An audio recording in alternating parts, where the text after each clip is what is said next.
On this episode of the Star Wars Time Show, Matt and Nick will be doing another round of tier listing. This time they take on the light side of the Force and will rank the heroes of the Skywalker saga, tier list style.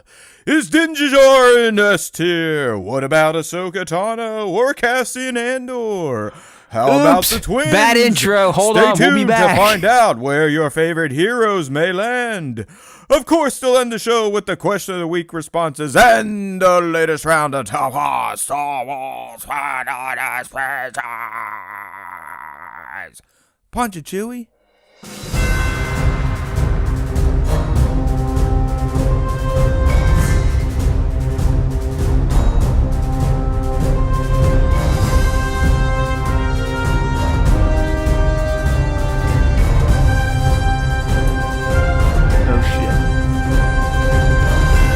Power just went out.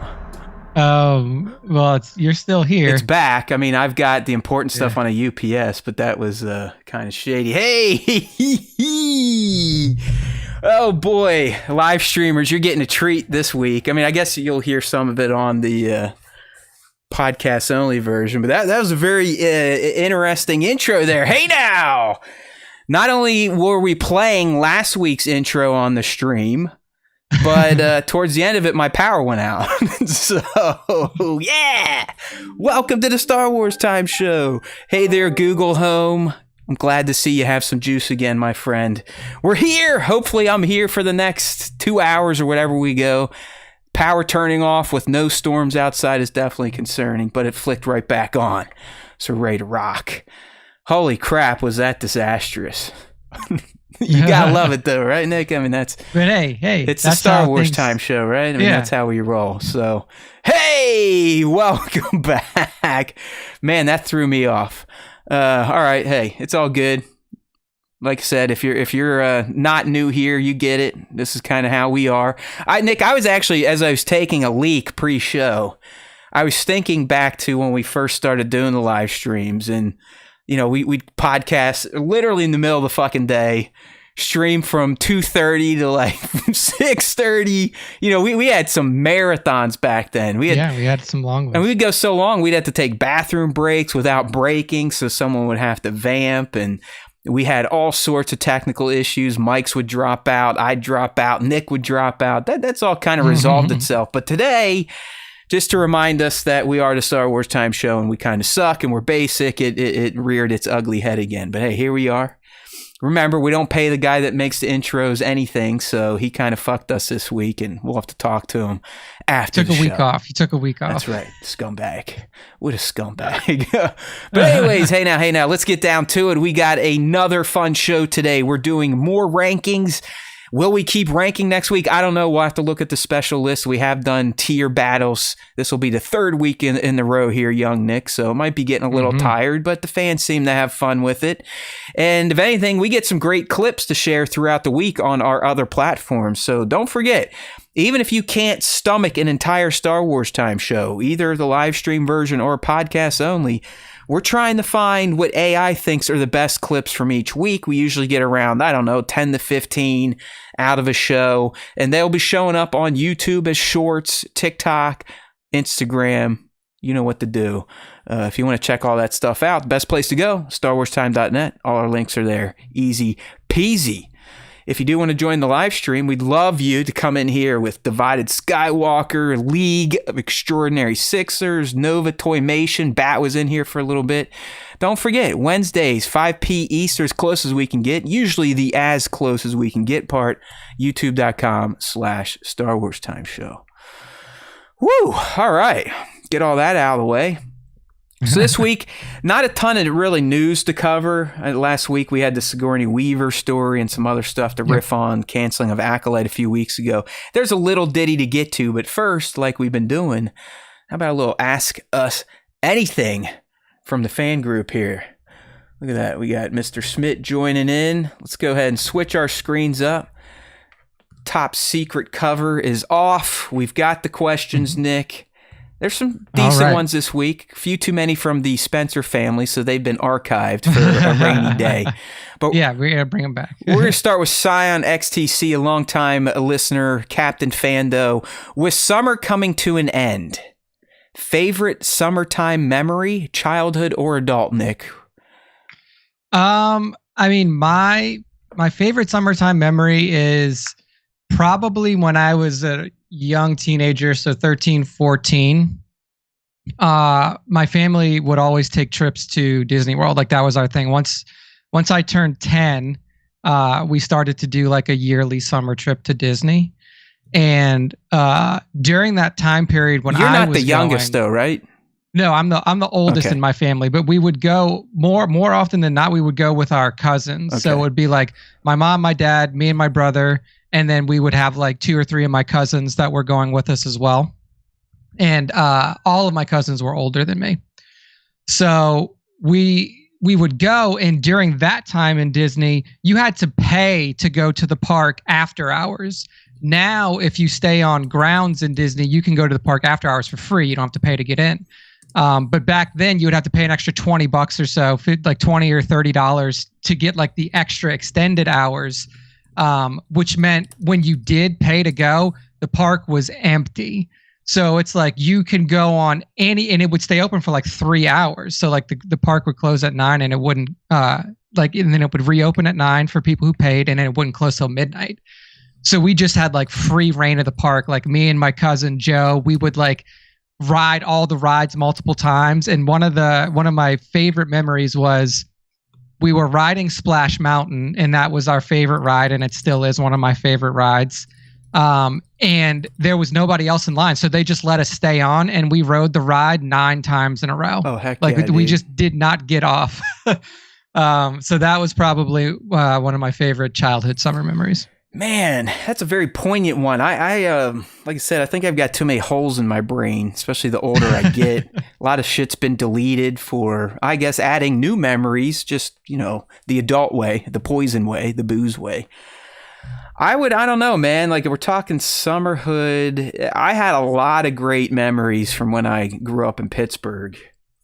And just being able to kind of go wherever the hell I wanted to. Because, I was only 8 miles out of the city. So I was in a suburb. Everything was close. My school I could walk to. The community pool I could walk to. So it really was just hanging out with my buddy Ben Bardo, who now runs all of IT for Howard Stern over at SiriusXM. It still blows my mind that little fucker's over there doing that shit. Because the stuff we used to do around that neighborhood, we both should have been in jail. But it was, I can't ask for a better upbringing as a young boy. It just had a crew of dudes playing release at night or Nerf, wiffle ball, all that shit you did in the 80s and 90s. It was just hanging out in the neighborhood. Really, I guess Mason Drive, hanging out in Mason Drive in Glenshaw, PA. It didn't really get much better than that back in the summers. Just a crew of dudes rolling around doing stupid shit. And kind of all growing up together, so good times. I had like a Goonies crew, if that makes sense. Like, it was just, the neighborhood was so stacked, it was fantastic. So good question there, Scion XTC. We speak your name. There you go. Next one. This is coming from Abigail Sky asking, who's your favorite Rings of Power S2 character and why is it Barrick? Okay, let me preface this. Abby, I fucked up. I know we kind of teased that Nick and I would probably start talking Rings of Power once it came back. First, I forgot that it was going to be a 3-episode drop to come back, so it's essentially a movie to get through. I mean, episode 1 it's longer than a movie. Yeah, dude, it's like 3 hours almost, right? Yeah. It's 73 minutes or 74 minutes for the first one, and then the next one's 63 minutes. So you got at least 2 hours and 10 minutes just for the first 2. Yeah. So listen, I have failed you, Abby. I have failed you. I did not watch any of them, but luckily my partner over here, he at least caught the first episode. So I'm going to go ahead and direct this question to him because unlike most people on the internet, especially in the Star Wars fandom, or these days I've seen Tolkien's been. Not Tolkien they're himself. Getting the same thing. Oh yeah, they're getting the woke DEI type of troll shit. Yeah. What do you think, Nick? So I've only seen episode 1 so far. So my partner and I were traveling, and when we got back on Monday, it was pretty late today. So we just saw the first episode We will watch the next two before the end of the week, more than likely. So do you have an early favorite?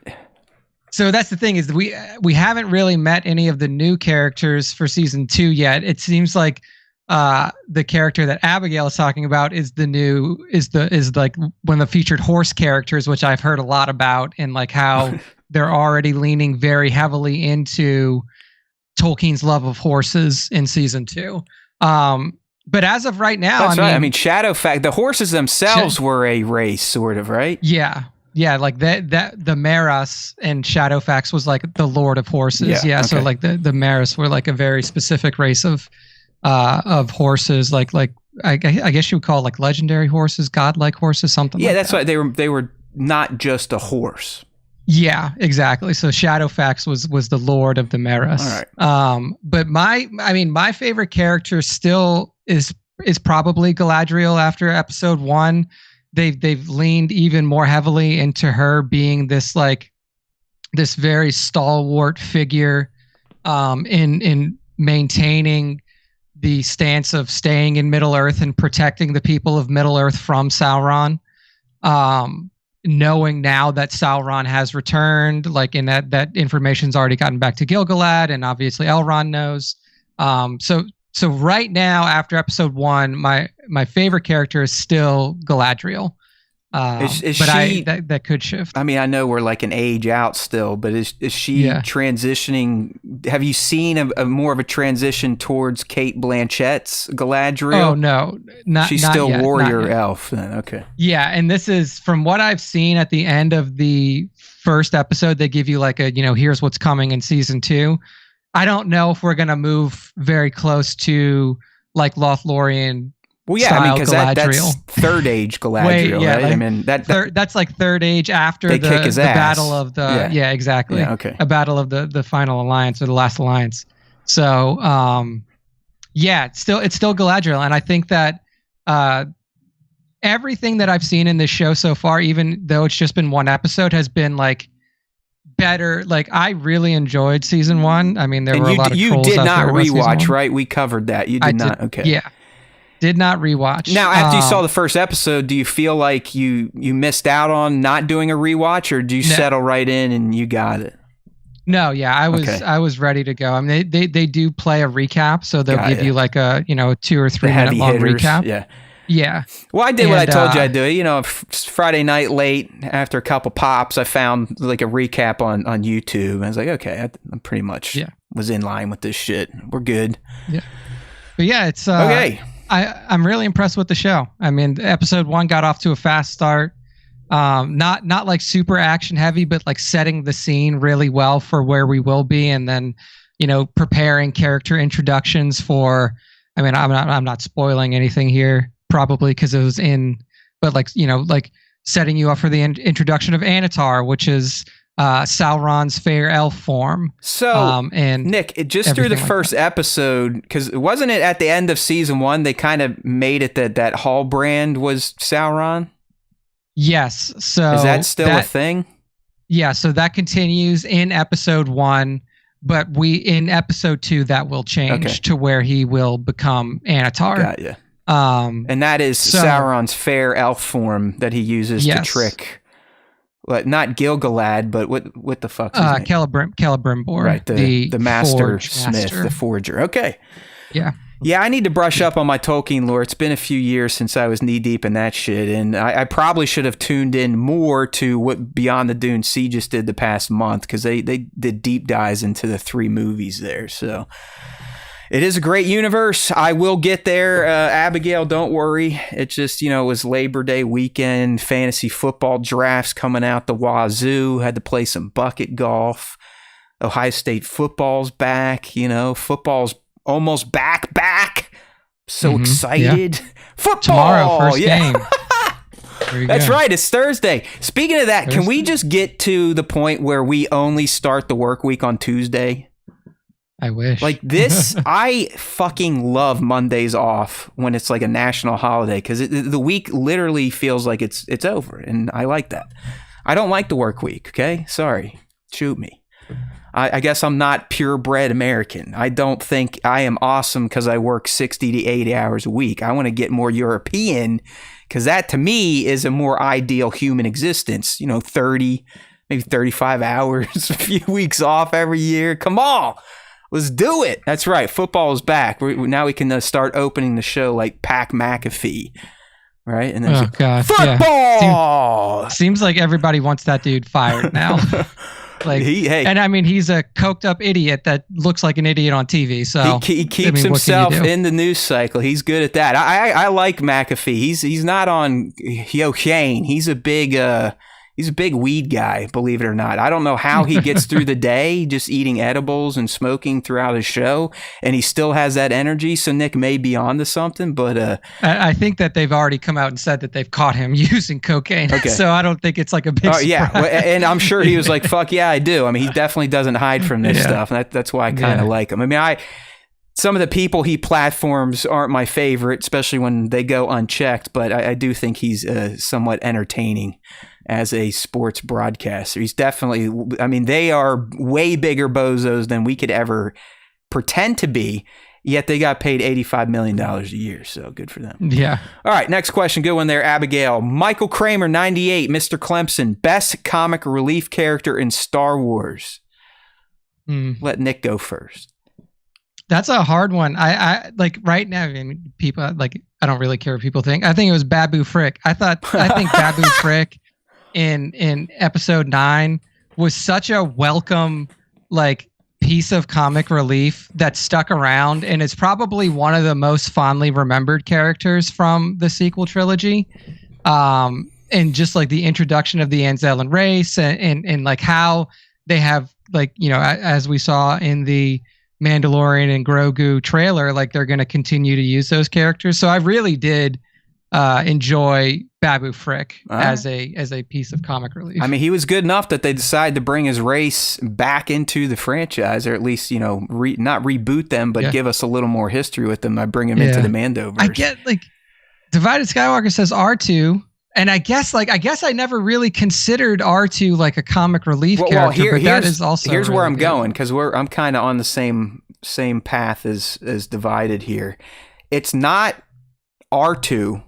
It's C-3PO. It's 3PO, yeah. And he doesn't do it on purpose. It's how mean he is to R2 and the way he treats R2 that's funny. So it is Divided. I think if we marry them together, that might be the right answer. But if we want to get technical, I think it's C-3PO. If we're going from a kid's perspective, this is no bullshit. It's Jar Jar Binks. Like I'm not fucking around. I'll never forget when my kid as a child watched The Phantom Menace for the first time.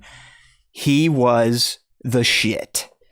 I mean, he was like the Bill Burr of kid Star Wars comic relief. She loved him. So I know there's people messing around. The Jar Jar. He kind of is for kids, but for me, it's going to be C-3PO just because he's such a piece of shit to R2-D2. Grogu, I mean, it's some funny stuff with the eggs and whatnot, but didn't really come to mind. I'm going Goldenrod 100%. I think you knew where Rory Schmidt was going. I mean, we're not going to talk about what he does with his Jar Jar doll at the wee hours of the night. Very personal. Right. Very he personal. loves Jar Jar. Okay, good question there. Oh, sorry, we're stupid. Divided was just referring to Babu as my oldest friend, which was, a funny line by C-3PO. So I'm right, as always. Thank you. There you go. Thank you, Divided. I love being confirmed forgot that right. too, honestly. I forgot yeah, we're all too. like, oh, yeah, Divided like C3 or R2-D2. R2-D2, but I think that R2 is also like correct. Either one of the droids would be a appropriate answer as well. All but right. I forgot the line. Jeez. This old one, brain. coming from Baron's Black Series. Do you guys watch Top Gear, the Grand Tour? Thought on the GT coming to an end? I don't watch I do it. not. I understand this show has kind of been a stalwart in that genre for many, many years now. So I guess RIP to the Top Gear GT and to those of you that are losing it in your lives. We're here every Wednesday, 5 to 7:30. Star Wars time. There you go. We will fill the Top Gear void. You could tell that this next one's also from Spencer Barron's Black Series, and you could tell he's in full dad mode. I have no idea who Ashton Drake is, but I just Googled it, and it's like a doll maker. Okay. I assume it's like a baby doll maker. Drake Ray figure. What do we got? Yeah, so it's like there's a hand painted Ray figurine that's from this doll maker. Okay, I assume it's $200, and that to me is enough to be like, okay, I would never buy it. But I mean, what it looks like is an overpriced Barbie doll. Is what I'll say from what I can see right now. And this is just a statue, like a portrait figure. Does it even move? Premium artist. Yeah, and Paul posable. It is posable. Yeah. So. Yeah. No. I mean, this is stupid. Yeah. It's a $200 Barbie doll. Here, let me get it on the screen so people can see what we're looking at. But. It's just not the level of quality that you would expect for that price if you're in like the toy collecting field. Like if you are familiar with like Hot Toys or Sideshow or even, like the regular like 1/6 scale Black Series stuff, it just, for the price, it does not. Well, there you go, Spencer. It's terrible. Don't spend your money on that. It's not loading anyways, so the website blows. That's a second strike against it. So yeah, that's a fat no. Oh, B-Mad's coming in here. We got to get his question as always. We love you, B-Mad. You are the man. What are your thoughts about Amanda's response to Acolyte getting canceled? You know what? I mean, I didn't watch the whole video, so I say good for her. You got to remember, these people are humans too. Just because they get to work a job that we all think makes them demigods or not real people, that's a false way of thinking. They're just like Nick and I. They just happen to have a higher profile out there on the internet. So I say good for her, and I pretty much agree with everything she said. I mean, I knew this show was going to get the shit kicked out of it for years. Just like she said. I mean, the moment this show was announced, they were getting the bigotry. Yeah, just and so right off the bat. I mean, if we go back to our prediction show, I'm pretty sure I say at the end, this show is going to get hammered online, and it's probably not going to get a second season. So like I said, good for her. Shame on all the hate grifters out there on YouTube that then ran with her response and continued to denigrate her and other people that aren't white men. So yeah, I mean, they're literally just proving her point by like taking her words and being like, look what she said. It's like, yeah, you just proved exactly what she said. Like, are you in fact, B-Mad, I think her video actually has spawned a new movement in the quote unquote normal Star Wars fan base, where today, at least on Twitter, I saw a ton of I don't know if it was a trending hashtag or a post shouting at Team YouTube to start demonetizing the Star Wars hate channels like Theory and what's like Nerd or Die or some other ones that like just profit in shit talking and hate speech. Like for like, you can like talk your way around it, but like when you're just like throwing out dog whistles for racism and all of your in like all of your videos and using like, racist commentary or like, and it's persistent and it never stops, that goes against YouTube's terms of service. So. Yeah, like misogynistic stuff as well. Like if that's what you're doing is just dog whistling these hateful like arenas, then you should be like, you should have consequences from it. Like, I just, and you can't even say that like, oh, well, that's not all the content is. Like, go watch it. If more than 75% of your content is just like hate shit, then like, here's where I know it's getting movement. I think her name's Molly Damon. I believe she's the wife of Star Wars Explained, who is a huge channel that doesn't peddle in bullshit. Like Star Wars Explained, he actually enjoys Star Wars. He creates content that teaches people about Star Wars, goes into lore, and they're pretty huge. And the fact that they're promoting this and sharing this movement, it's not going to go anywhere, because guess what? The hate channels, they might be making a ton of money. Guess who's making even more money from their content? Google. YouTube. So Yeah, what the exactly. fuck? Yeah, exactly. Yo, they ain't Exactly. turning off that faucet. Like, let's be real. I mean, come on. I don't want to get into the whole media talk, but the media is controlled by rich people. Therefore, the narratives are typically progressive, anti-liberal type of narratives. If you really want to think about it, think about this wacky presidential race we have in the States right now.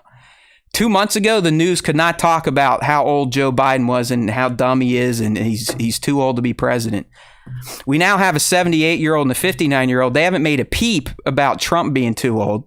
They haven't made a peep about how fucking insane he is these days when someone puts a camera and mic on him. They don't say anything. But if Kamala asks for extra barbecue sauce, it becomes like a talking point on every fucking news channel in the country. Trust me. Use your own eyes, ears, and brain. That's all I can tell you. I'm not saying all media is bad, but all media is slanted, okay? You got to be able to see through the bullshit and decide what is right in your fucking heart and soul, okay? It's not that hard to figure out, okay? All right. Yeah. Theory, he is what he is. He still has a ton of pull. Even Star Wars Sith, I saw, he interviewed and is promoting content left and right. So, clout is clout. All right, good question there. That definitely took us on a bit of a tangent that I didn't think we'd get on about a fucking ugly looking overpriced figure. Yeah. But no, people, don't buy that shit. If you want to spend that much money on a Star Wars toy, do Hot Toys. Thank you. Yeah. All right, last one from the family, the Spencer family, and it's coming from the little boy, the baby. Do you think it's okay to randomly scream in public? Yes, it always is okay man, to annoy people. It's also like sometimes you go stand out in your backyard and you let out a yell. Yeah. And it really helps to I do it a little bit now and I'm 44. So there you go. Never stop, Bennett. Never stop. There you go. All right. EKU Rory, AKA the Smith. Which Star Wars death would you like best? That's kind of morbid. Blaster, lightsaber, eaten by a Rancor, or dealer's choice? So which one would I prefer to die by? Yes. I feel like a blaster would be awful, right? Well, unless they get you right in the head, right? Yeah, it would have to be a headshot because other than that, you're literally burning from the inside. Correct. And that sounds terrible. That's kind of what a lightsaber would do until it pulls out, right? Because it supposedly cauterizes these days. Yeah, cauterizes the wounds. Yeah. Maybe eaten by a Rancor. Ooh. Maybe of those three, because I've never wanted to be eaten by something because I feel like you're going to be alive for a good part of the eating, Yeah. I don't know. It's like a Star Wars specific death though, because you can't be I would want to die in my sleep in hyperspace, because that's not necessarily a Star Wars. Well, here's a fun one. I want to be on the Death Star before it blows up. Oh, that's a good one. Right? That's a good one. Or Alderaan. I want to be hanging out on Alderaan, maybe playing with myself, and then that big green beam comes across and Zuga! I am no more. Yeah. Here's mine. I want to fall down a pit and die because I won't die. Yeah, that's right. Or, I was going to say lightsaber, but these days I would live. So maybe a decapitation with a lightsaber, or being on the Death Star 1 or 2. Actually, I'd prefer 1 because that thing literally just fucking vaporized. It popped like there a you go, Smitty. I want to be on DS1. That would be my favorite death. Because we'd be sitting there. I'd be right next to Tarkin. I'm like, you're right, bro. They're just a bunch of, just a few snub fighters. They can't penetrate these defenses. This ain't shit. Boom! I'm just gone. So. Yeah, just vaporized instantly.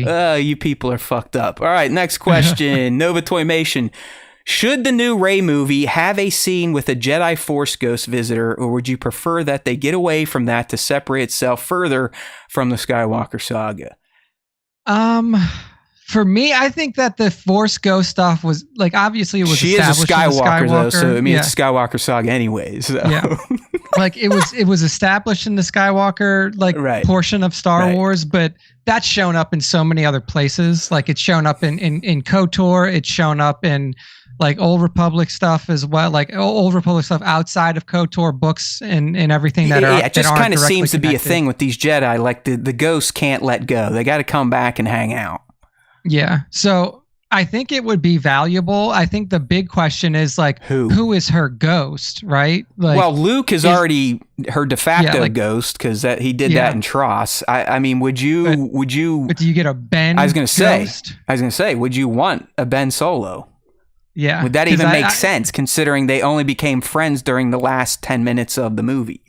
Yeah. So it's and we'll get to that later in the show too, but yeah, I don't know. I don't know if Ben has earned. I'll say I don't know if Ben has earned. He did disappear, so he at least knew the trick. Yeah. So maybe his ultimate sacrifice towards the end and flipping from dark to light to destroy the ultimate evil, in an effort to destroy the ultimate evil, was enough to push him over the side. Yeah, maybe. Actually, I think Leia would probably be a better ghost for her. Johnny's on it. The problem is we'd get fake Leia, and do we want that? I guess you could kind of fudge it a bit more with the blue hollow effect, but. Yeah, it's either one of the Skywalkers. I mean, that's how her movie ended, waving at the twins and saying, "Oh yeah, hey, I'm with you guys. You have adopted me." So I think it would have to be one of those two. And I don't necessarily want to see old man Luke the way he was formed anymore either. So let's keep them out now that I think about it. Yeah. So no ghosts. Maybe. What I would really like to see is a reestablishment of the connection that was made between her and Ben and TLJ.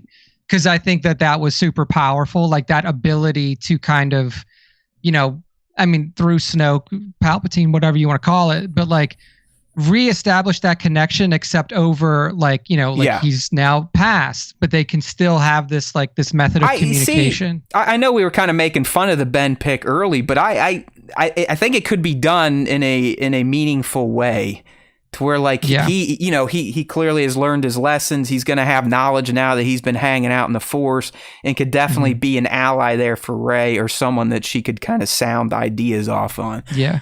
And it's a really good sounding board too, because he has been in the light, fallen to the dark, and then come back to the light. So like he has a ton of experience that she doesn't have. Also has a ton more training that she doesn't have. And like you mentioned, just like the enlightenment of being on that side of the Force. So I think that there could be value to having that. Yeah, all right, another good one there. And our last one, coming from Bango, he's not in the chat today. We speak your name, my friend. Is there a sci-fi or other fiction franchise you want to see adapted or re-adapted?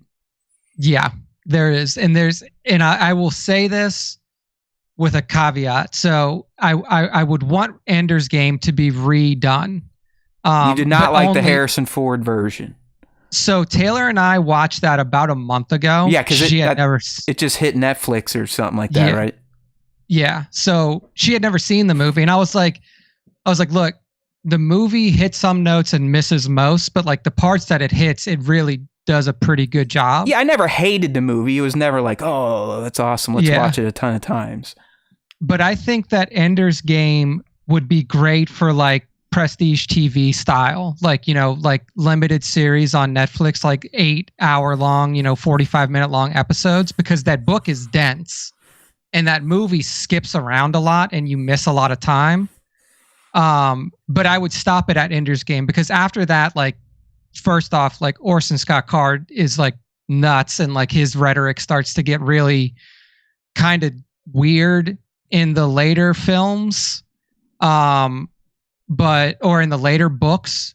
And then it's also like once you get into those later books, they're really hard to adapt. Kind of like League was saying, like Ender's Game was already a little bit hard to adapt, but like Speaker for the Dead is so fucking weird. And then like the only one that you could potentially do is Ender's Shadow, because that's just Ender's Game from Bean's perspective. But after that, like Shadow or the Hegemony and all the other stuff, like you can leave it out. But I would like a prestige TV version of Ender's Game. Yeah, when I saw this one, I was like, damn, I really don't have an answer for this. And there's reasons. I don't fucking read anything, so I don't have any of that shit to draw on like young Nick just did. And a lot of the stuff that's come out, I was like, not too bad. I mean, and it's already been readapted once, Battlestar Galactica back, in the 90s? To early 2000s, yeah. So maybe getting modern like CG polish on that, Yeah. But I mean, Battlestar is one of those ones that I think could do it, and it could be done well, right? Because it's already been done well from like the 70s version to the early 2000s version, and I do think that like, given I think you could just hire Katie again because she would do it, and Katie looks almost the same as she did back then. And then I think that it's such a relatable story, and it's I don't want to say it's an easy story to tell, but it's one of those ones with, given a bigger budget, you could make that show a lot. I don't want to say a lot better, because I think that the early 2000s was really good, but like, you could make it look way cooler. I'll put it that way. Like it could look a lot better while still maintaining the same. Yeah, like I said, it kind of a shitty answer. I mean, there's a lot of stuff that has been adapted that I never knew I wanted, like Foundation. I really dig that on Apple TV Plus. That's essentially what George used to make Star Wars. We've got the Dune movies readapted, and they're pretty damn good. So I've kind of been getting everything I want. So I guess I'll kind of resort back to BSG. All right, B-Mad coming again. What a dude. Yeah, he said, would you oppose the OT being remastered with new actors, new CGI, and shot mostly practical? So that's like a remake. So not really like a remaster, right, if it's new actors and new CGI. I would take everything there but the new actors. I think we talked about this before. Like, if we could use AI to just improve the VFX of the OT, that's what we would want, right? I mean, maybe I'm changing my mind here, but I think you're getting rid of Carey, Mark, and Harrison? Yeah, there's no. I'm going the opposite way. I just think you stay in old school. You want the 70s VFX. Don't touch it. I think that's what makes the OT so memorable and so different than everything else, because you could tell like George had a vision, and he probably knew that vision couldn't be as intricately realized. Well, yeah, because he kept fucking it up with the special editions. When he would get access to the tools, he'd be like, "Ooh, let me put on some new decorations." But I think that's what makes those movies good, is that you didn't have that stuff. Like, I think that if you were to remake it and like re-choreograph the fights and have different actors, it would just lose all of its soul. Yeah, the charm would be gone. Yeah, and I think that's what makes OT Star Wars for me just like always nice to come back to, is because you can watch it in 2024 and you can be like, yeah, this is an older movie, but you can't be like, man, this CGI looks like shit. Well, you know what's funny, dude? Because Beetlejuice is this week, so as I'm trying to get the kid hype, I love Beetlejuice is still good. I'm not saying it's a bad movie, but holy shit, when they're in like the Land of the Dead or whatever on old blue screen, it is awful. Rough. It's rough. I mean, Charlie looked at me. She's like, "Dad, how old is this movie?" I said, "It came out when I was your age, when I was 8. So it's going to look rough in spots, but don't worry about it. It's good." Yeah. And she did end up liking it. We are going to see the sequel probably Thursday. But shit, man. But Star Wars doesn't have any of those jarring, like, oh my God. I mean, honestly, the jarring stuff is the added special edition stuff where it's like, okay, rudimentary dude, we don't need this CGI. Like it was first ever CGI. Yeah, it's like, dude, we don't need this bantha walking in front of the camera as soon as we get into Mos Eisley. Yeah, we don't need your stupid songs and all. Yeah. Well, we did that. Yeah. Look it up, our cast. We did whatever special edition fuck ups. Yeah, we've done it all, people. We've done it all. We've got quite the archive. Check it out, YouTube.com. 500 episodes into this show now. We've done most everything we can. Yeah, you are right. You are right. I know we're about to move into your pop talk, Matt, so I'm going to run real quick, but I will be back before you are finished. All right. Nick's got to take a boot. Okay, so a little pop culture talk. You know me, I love to watch myself some movies. So last week it was in between Afraid AFRAID, and the Crow remake, based on schedule. I ended up choosing Afraid.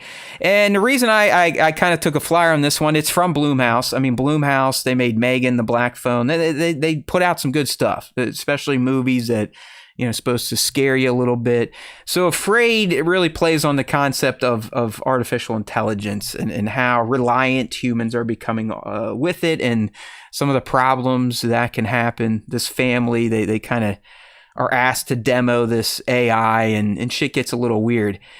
Here's what I'll say about Afraid. Like, it is so short. I mean, it's like 80 minutes long. It doesn't even feel like a movie. It's like the same length as episode 1 of the second season of Rings of Power, which is nice because, a lot of times movies are 2 hours plus. But I also think it's to the detriment of the film, because it does feel like there are unnecessary plot holes that you can kind of fill in and just infer, like, okay, well, that must have happened. That's why we ended up here. But it does feel like they got heavy-handed in the edit. I don't know if that was to save money or they had a certain runtime they were looking for, but things get a little holy because of how fast-paced the plot is.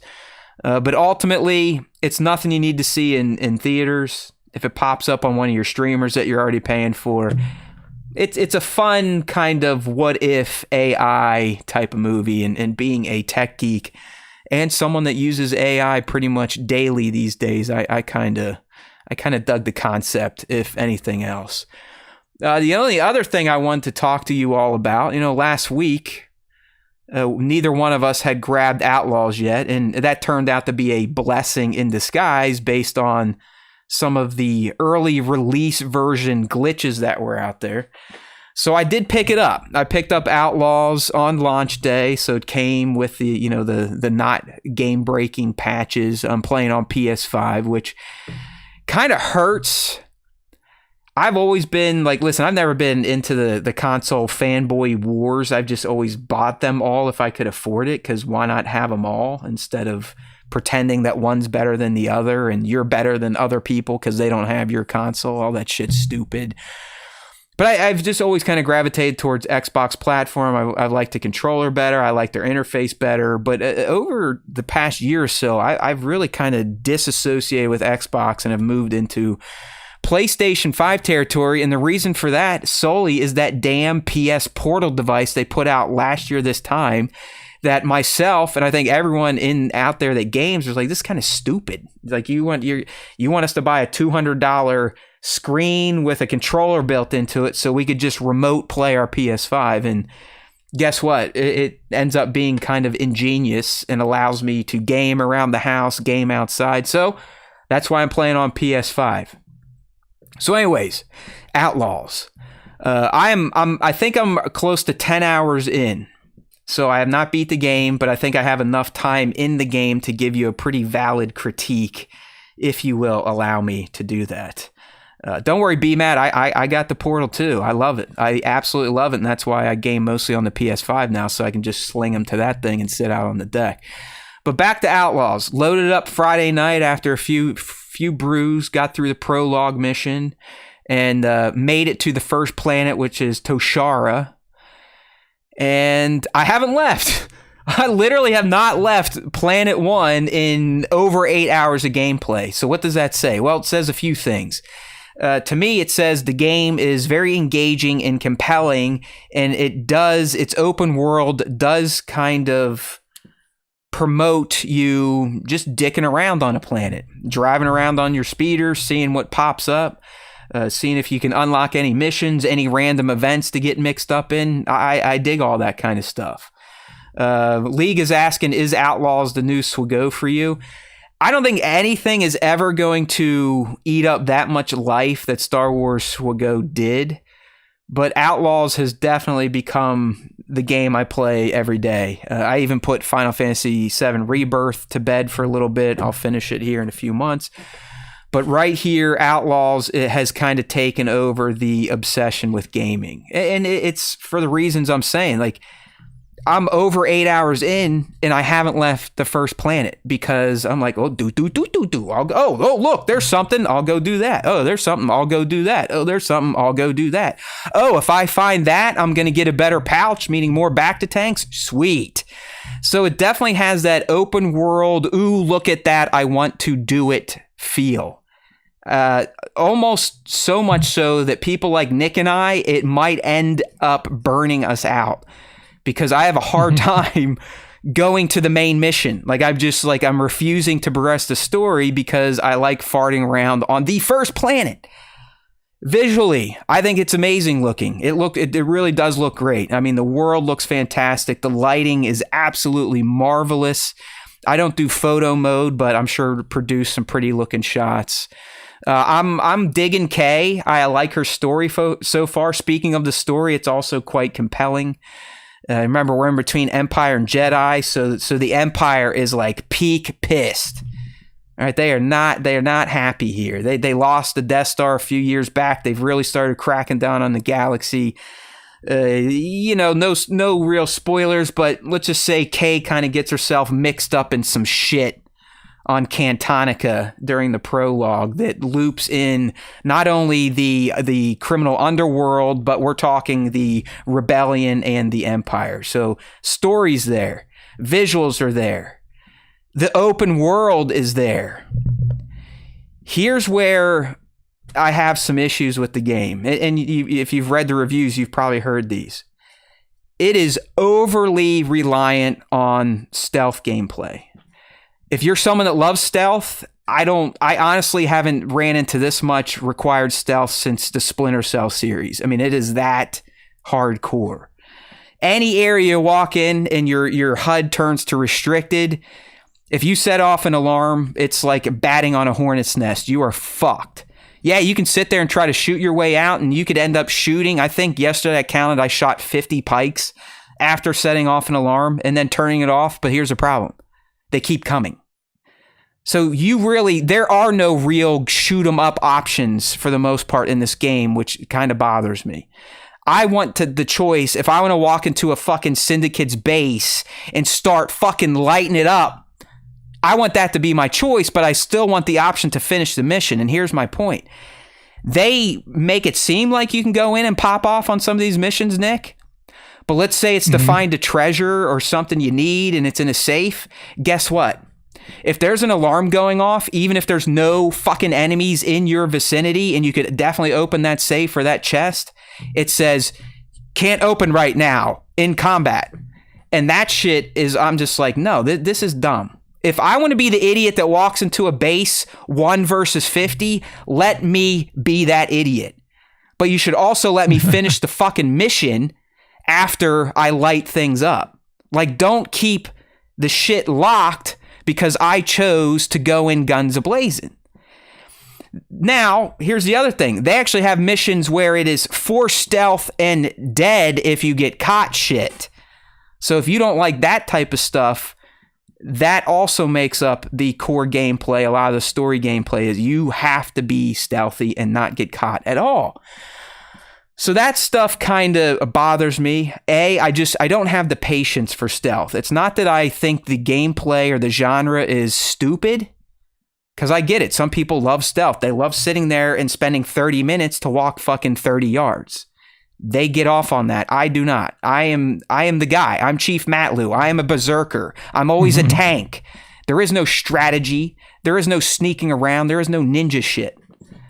So that kind of bums me out. Like I'm okay with the missions, Nick, where it's like, hey, this is stealth. If you get caught, you're busted.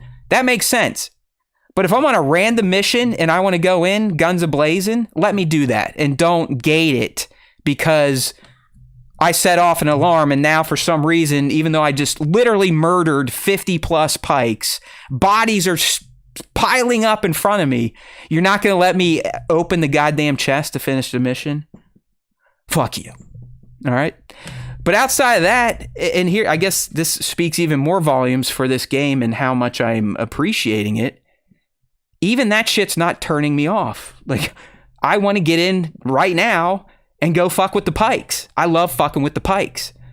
I'm in with Crimson Dawn. I hate the pikes. Okay. So I wish I could tell you more. I have not left the first planet. I think that bodes well for the game and kind of sucking you into the world. I'm not a huge fan of the reliance on stealth in general.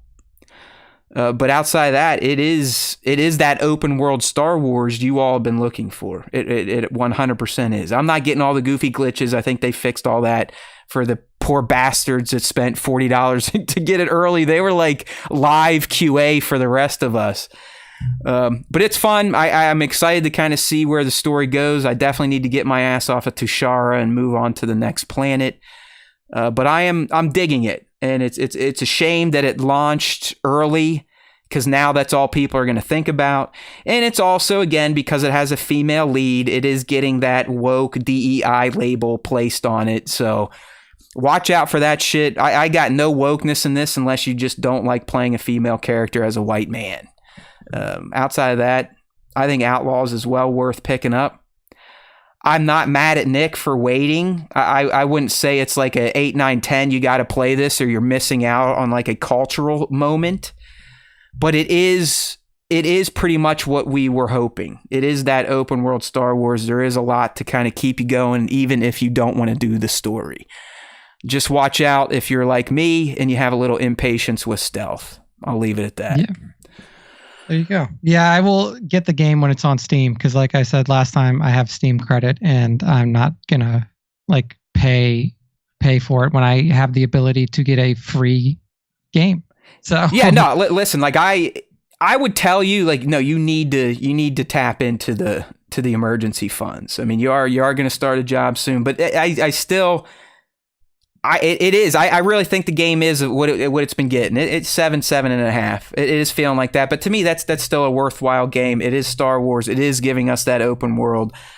So I can't recommend it enough for fellow like-minded fans. Now, if you're someone that gets upset at stealth or you don't like, females in your games, then stay away from it. Why make yourself angry?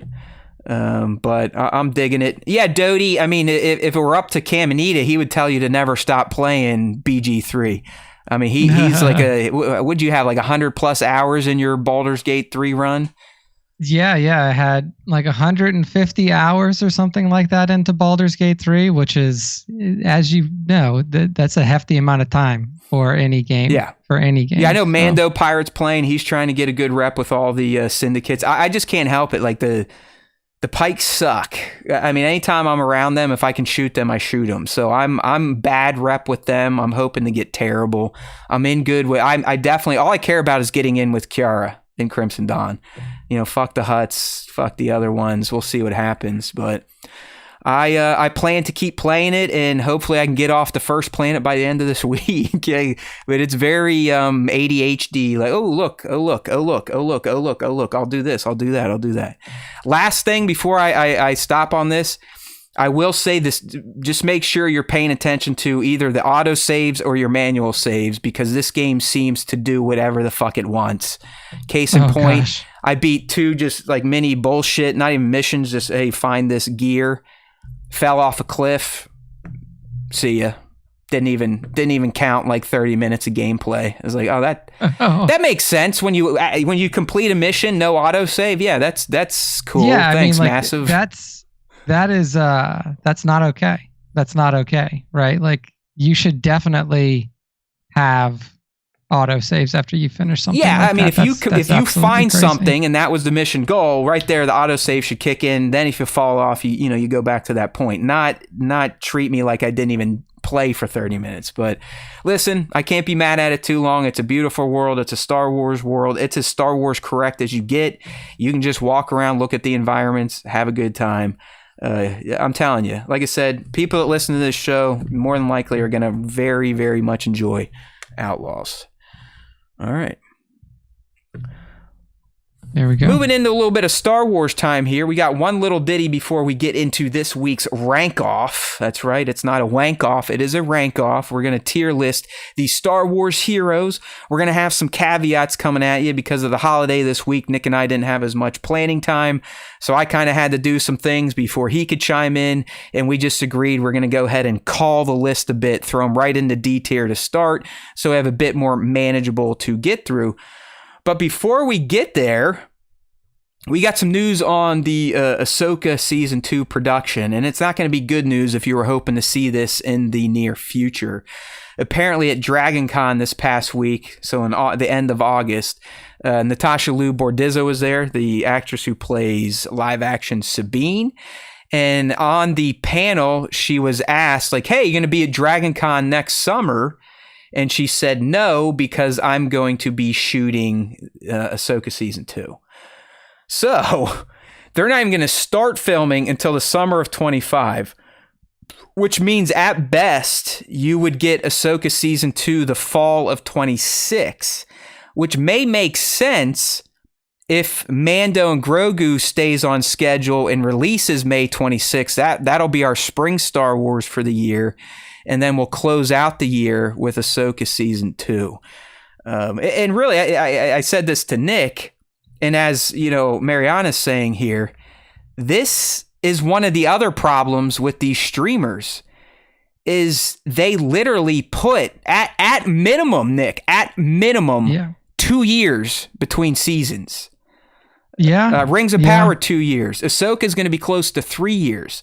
House of Dragon was almost 2 years. They're just like, hey, oh, you guys love this shit? Well, we'll send a homing pigeon in 3 years when the next season's out. Yeah. So I mean, I here's what I'll say.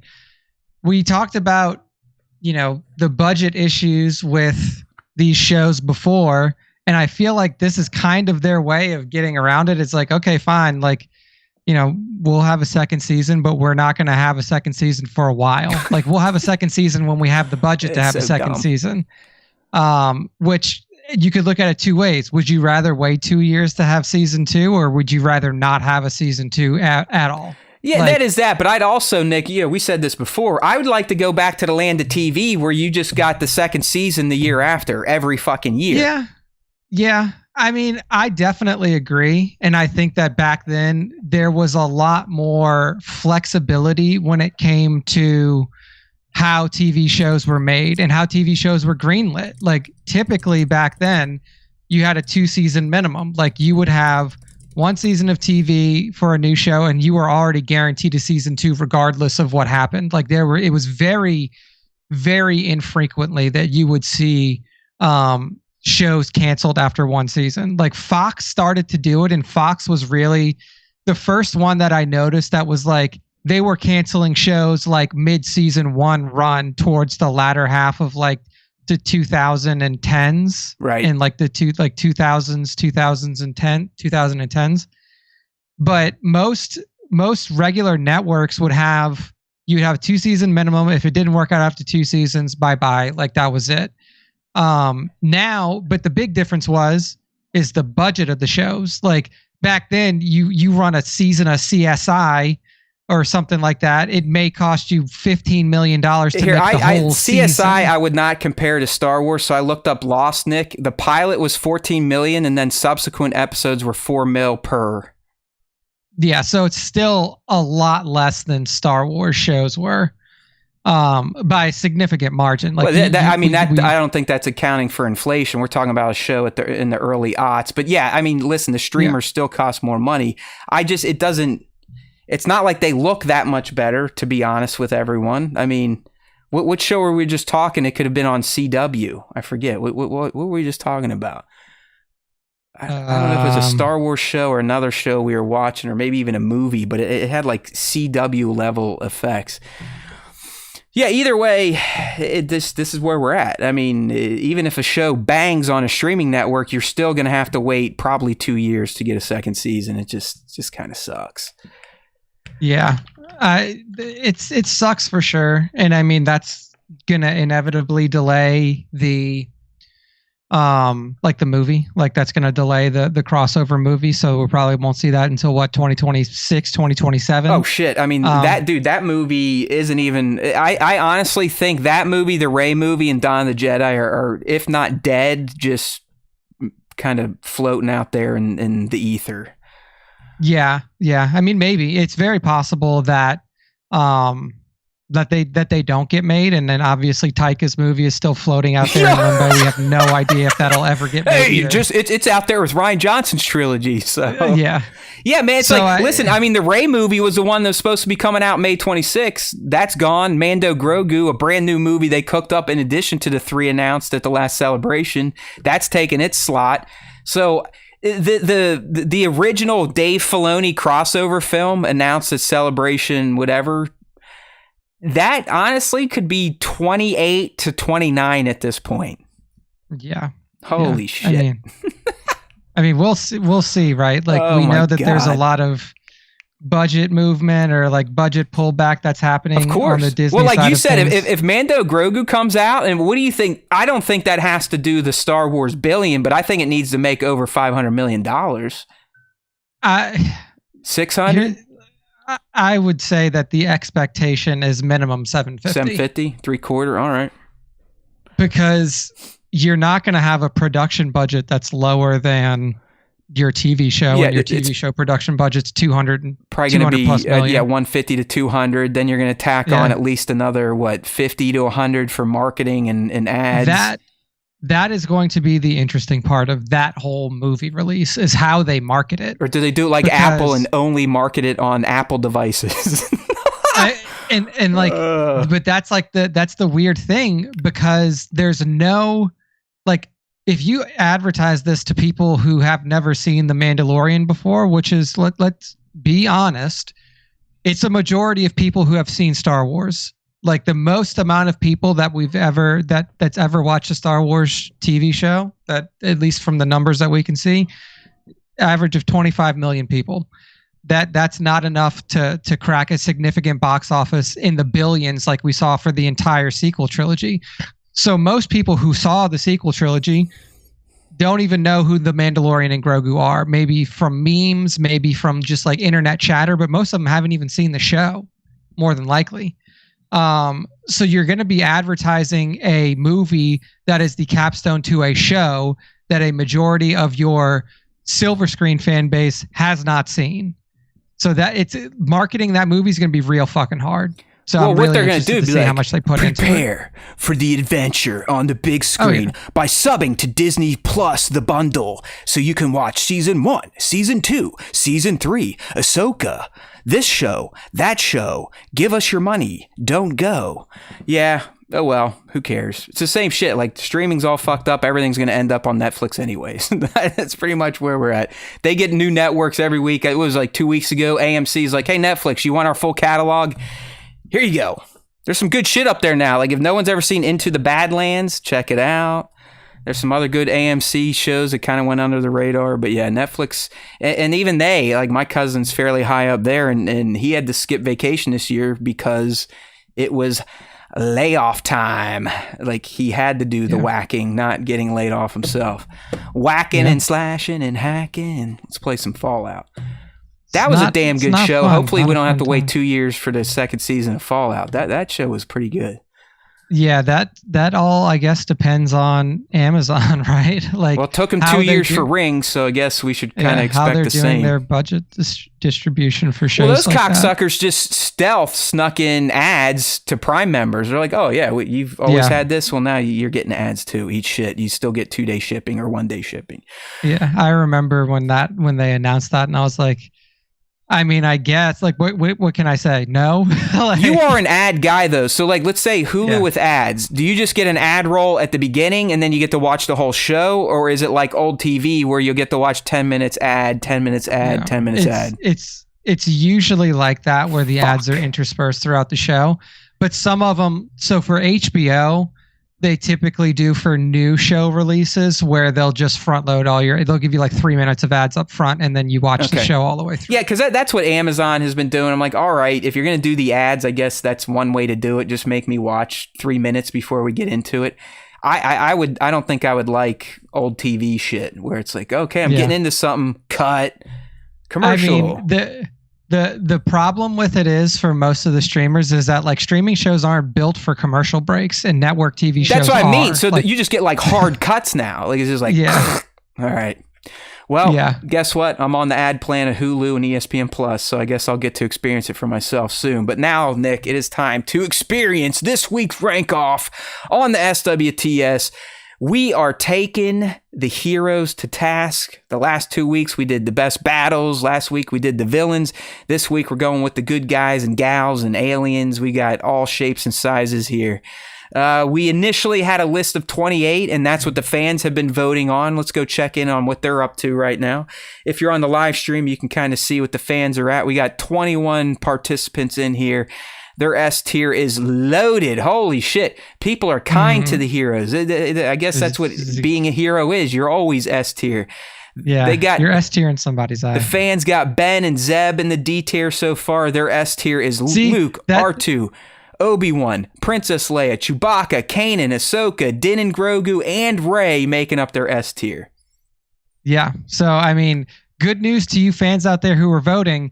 Guess what is going to happen to our list? Ben and Zeb are going to be tossed into D tier immediately anyway, along with Luthen, That's right. Mon Mothma, and what was the other one? We're getting right to it. Ben, you're D tier. Zeb, you're D tier. Luthen, D tier. Mon Mothma, Bail, D tier. And Bail Organa, D tier. So the reason that we did this was because we were getting it down to 22. Well, now it's 23. It's close enough. Yeah. So an appropriate number of rankings to, one, not take up as much time, and two, be closer to our villain ranking. We had 22 villains, so we're trying to get to just as many heroes. And then also the ones that we auto ranked D tier just don't have enough screen time, or are like Zeb, for instance, is like just another member of, I mean, and look, there are Zeb fans out there, and trust me, I think that Zeb's cool too, but like, he's just a member of Phoenix Squadron. Yeah, he rarely got to lead a story in Rebels. Let's be real.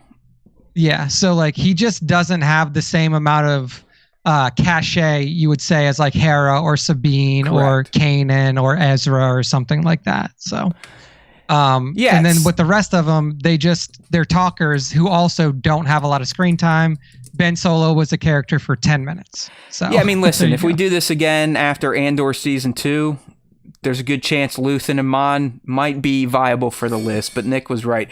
Here are some other caveats I want to make, because I could see people be like, "Whoa, where's all the fucking Jedi? Where are all the fucking clones?" And I get you. Trust me, when you try to think about all the heroes in Star Wars, considering it's a hero tale, there's a lot if you really want to get down to it. So we really tried to limit Jedi and clones in particular to those that are in significant amounts of content.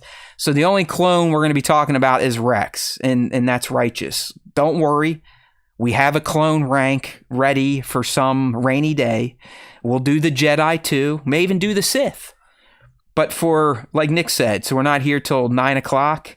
We had to kind of put some guardrails into the hero list, because it would just balloon up to a ridiculous size. Yeah, it would get very, very large. Okay, here we go, Nick. We're just going to go in order like we do it. We've got 23 to get to, and we're starting with Obi-Wan Kenobi. You can think about him in any form. Here are kind of the pillars that I asked you to think about. Obviously, power again, either physical power or power over people. Instead of kills, we're going to look at their saves, right? Their saves, their heroics.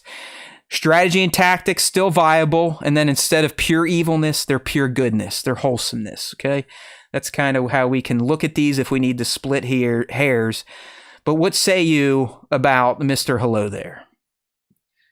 I think that Obi-Wan Kenobi, gosh, this is going to be so hard. We're opening with Obi-Wan Kenobi. So opening with Obi-Wan Kenobi feels like he should be S tier, right? Like just taking his entire breadth of he's work got a pretty big body of work, man. He's got a huge body of work. Few pretty big fuck ups. You know, I failed you, Anakin, and then just kind of piecing out for 10 years. But did he really fail Anakin, or did everybody fail Anakin? True, right? Did Anakin fail himself? Did Anakin fail himself? It's like Obi-Wan Kenobi was such a good person and so close with Anakin that, like, even though you can watch the prequel trilogy and you could watch the Clone Wars and see the systemic failure that brought Anakin about, like the council, like, you know, from the beginning, like allowing him to be trained as a Jedi at all, like beyond, like against all of your own rules. That's not Obi-Wan's fault. Like the death of his first master, not Obi-Wan's fault. In fact, he avenged him as quickly as he could. And I feel like Obi-Wan did the best that he could with Anakin as a master. I don't think that there's anything that should have changed in terms of how he treated Anakin as a master. And his saves, I mean, he saved all of our heroes, right? Like his distraction on the Death Star is the only reason that Han, Luke, and Leia are alive.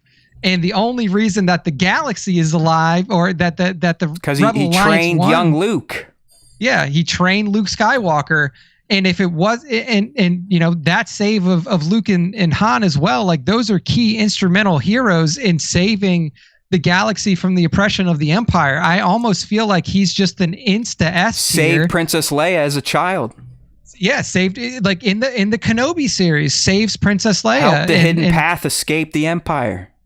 I gotta, like, and I know we're gonna get to some truly legendary heroes like, but I think that Obi-Wan Kenobi is a truly legendary hero. I'm not going to fight you on that. I mean, he's a dude. There's no doubt about it. I mean, when we got another character to get to, but when we get to the other guy, I'd wager he's not Auto S tier, but Obi-Wan Kenobi is. So I'm with you. Yeah. Kenobi, I mean, for the most part, he's as righteous as it gets. I'd say his biggest flub was slightly letting himself fall for Satine, but he corrected that quickly. Yeah. And then when he really blamed himself for the fall of the Order thinking he killed Anakin and just kind of quit for 10 years like Yoda did, and then Luke ultimately does down the road. But yeah, I'm comfortable with Obi-Wan Kenobi, General Kenobi, whatever, old Ben, S tier. Yeah. Just be mad saying his fuck ups though. Yeah, hey. I mean, I just don't see that, like, but here's the thing, is like there's nobody on this list that doesn't have fuck ups. His like, biggest fuck up, honestly, is not walking up to Anakin's burning corpse and sticking his lightsaber through his skull. Yeah, exactly. That was his biggest mistake. And the thing is like every hero in every piece of media has fuck ups. Everybody has mistakes, and that's how heroes are born, from their mistakes. So it's not like, and like you were saying, he's S Matt, tier. We don't need. We're basically just arguing with ourselves right now to make him S tier. So moving on to our green lady, the sexy Twi'lek, at least in live action form. I don't want to be like considered to be one of these anime kind of weirdos. We're talking Hera Syndulla. So, you know, let's set her up a little bit. She's been involved since the fall of the Republic. We saw that thanks to Bad Batch with her family on Ryloth. Her family is always fighting against oppression. Obviously, all her heroics with the Ghost Crew and then Phoenix Squadron. And then recently what we saw her do in the New Republic era in Ahsoka Season 2. She's a badass. She's a general. She's a leader. Her team won a huge battle. You know, we talked back during our battle background, without the win of the Battle of Lothal, does the rebellion really ever get its chance to take down the Death Star? I don't think so. So, doesn't have a ton of power, at least physical power. She's got power over people by the time she's a general. She's way up there. You could see the reverence the New Republic had for her. I mean, they were so concerned about her going rogue, they sent a goddamn fleet to bring her back. She's got the saves. She's definitely good at strategy and tactics, and she is 100% wholesome. So what do you think? Where could we put Miss Hera Syndulla Jarrus? I guess they never got married, but they would have. Yeah. I mean, my initial leaning here for Hera is like high B, low A, kind of in that area. I'm leaning a little bit more towards the high B side just because of the scale of her accomplishments in comparison to some others. And the, like, you know, she is almost, it's kind of hard to say. She's not really an anti-hero, but she's definitely a rebel amongst rebels, you know? Good point. She's not necessarily always playing by the rules. That's not saying that heroes always have to play by the rules. Most of them don't, or break them in appropriate moments.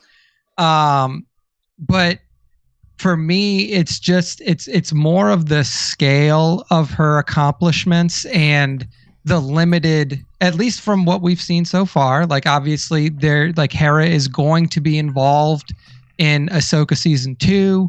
Hera is likely going to be involved in this crossover event. Hera may even be involved in The Mandalorian and Grogu, depending on how large the scale of that film is. So there's still a lot to be written for her. But given the current landscape and what her accomplishments look like, I would probably say high B, but you could talk me into an A tier. Yeah, like B Matt's saying, she definitely has the mom vibes also going for her. I mean, she, especially with Sabine and Ezra.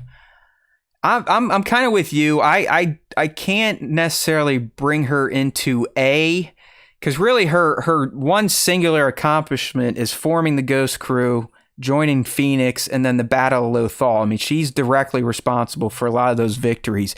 Outside of that, she kind of gets folded into the Rebel machine.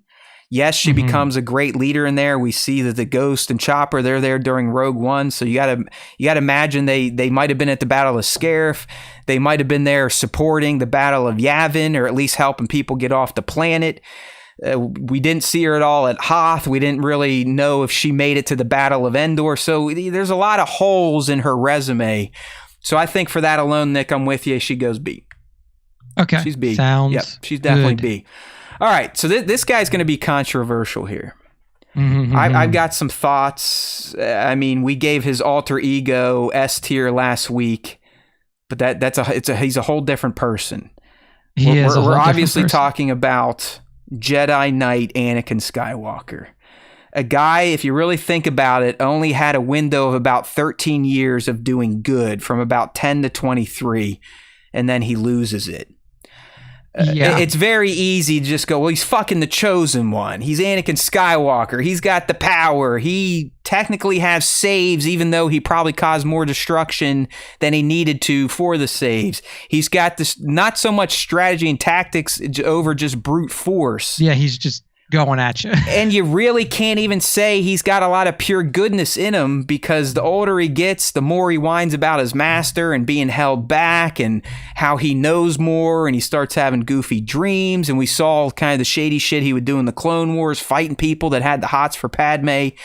So he's, while he might be a hero of the Clone Wars, Nick, and a hero on the battlefield, an overall hero, he is hard to justify, in my opinion, as S tier.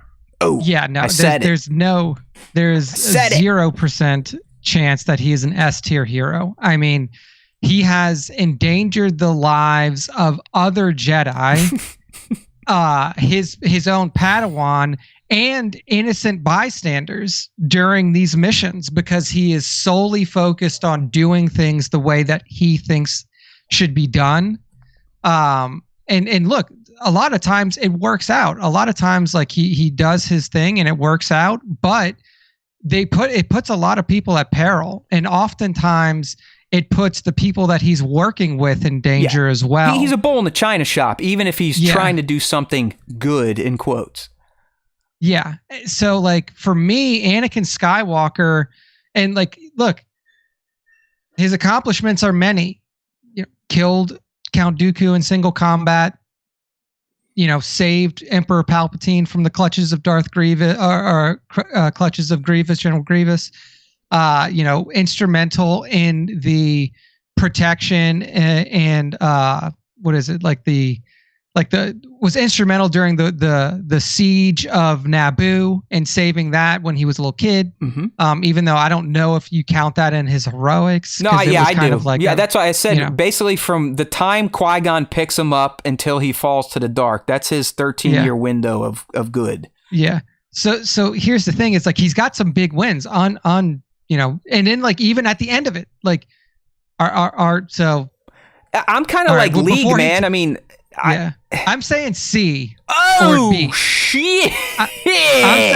I'm saying C or B, because if we're not counting when he comes back in ROTJ and kills the Emperor, like he honestly causes more destruction in problems than he does saves. I mean, straight up, like, man, that's tough. That is tough. I mean, because there's no way he's A. I can't see at all. Like I can't put him in C. I just can't. For power alone, I can't do C. I would be split between an A and a B, but because you are so confident in your argument, and you're not wrong, it's hard to say this about the Chosen One. I guess we're gonna have to put him in B tier then. I mean, I would do A on Anakin, but you doing CB kind of takes A out. Like we can't. Yeah, you kind of trump my A there. So, like, look what he gets. He almost gets Obi-Wan Kenobi killed in AO. He almost gets Obi-Wan Kenobi killed multiple times, but specifically in AOT, like Attack of the Clones, when they show up to fight Darth Vader, and Obi's like, "Look, bro." He literally tells him like, "Slow, like we'll take them together." What, like 2v1? We got this. It's easy. His death count is really high for a hero coming from Divided Skywalker. Yeah. Like, and what does he do? He runs in and like immediately gets himself, like he just gets his own arm chopped off, and then almost gets Obi-Wan Kenobi killed. Like it's those moments that make him a not like that push him away from being You're right. Okay, hey, hero. Listen, the chat, I think they're leaning your way. Devin Doty, the Republic fell because of this guy. Yeah. The only person he was good person to was Ahsoka. He was really loyal to her. So, all right, you guys got me. He'll go B. I can't do C to my guy, but I'll go to B. We will put him in B. I think it's illegal to put the Chosen One in the C, even though he was a huge fuck up. So that was fun. And then on League too, the only person he was a good person to was Ahsoka. But even in the beginning, like when she first gets accused at the end, he was like, I can't believe you did this. Well, he didn't believe her. Even in the movie, when he first meets her, he can't stand her. Yeah, he's like, why do I have to work with this, like with this little Padawan? Snips. I don't want. That's where Snips comes from. Yeah, like it's just. All right. He was not a good B. Jedi. I can take B. C that's a little too much. A little too much for Anakin.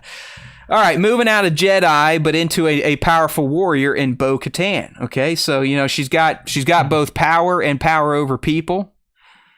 Saves maybe more like an Anakin. Mandalorians are they get a little dirty on their missions. Strategy and tactics, got to argue, kind of poor. At least post Siege of Mandalore, she was at least smart enough to go get Ahsoka to save her fucking city back then. But after that, she gets the Darksaber during the Rise of the Empire, and then promptly gives it to Gideon because he is absolutely raping the planet and murdering people left and right, and pretty much completes genocide of Mandalore. So that's not looking good there. Even pure goodness, she's a little hard-edged. She started bad. She was the second member of Death Watch. She was the lieutenant to Pre. So she's got a shady past. But ultimately, her last story we saw, she did do some heroics. She did retake the planet. She did unite the disparate factions of Mandalorians. So that's pretty huge. But I don't know, man. I'm thinking she might have to be mid here. What do you think about Bo-Katan?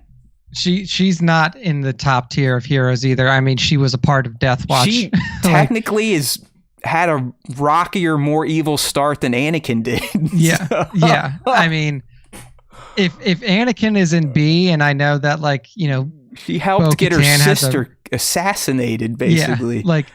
Bo-Katan has had a relative glow up recently, but up to that point, she was pretty bad. Yeah. Like she was, like you said, partially responsible for getting her sister killed. Partially, Maul killing her sister for her to go, I think I made some bad choices in life.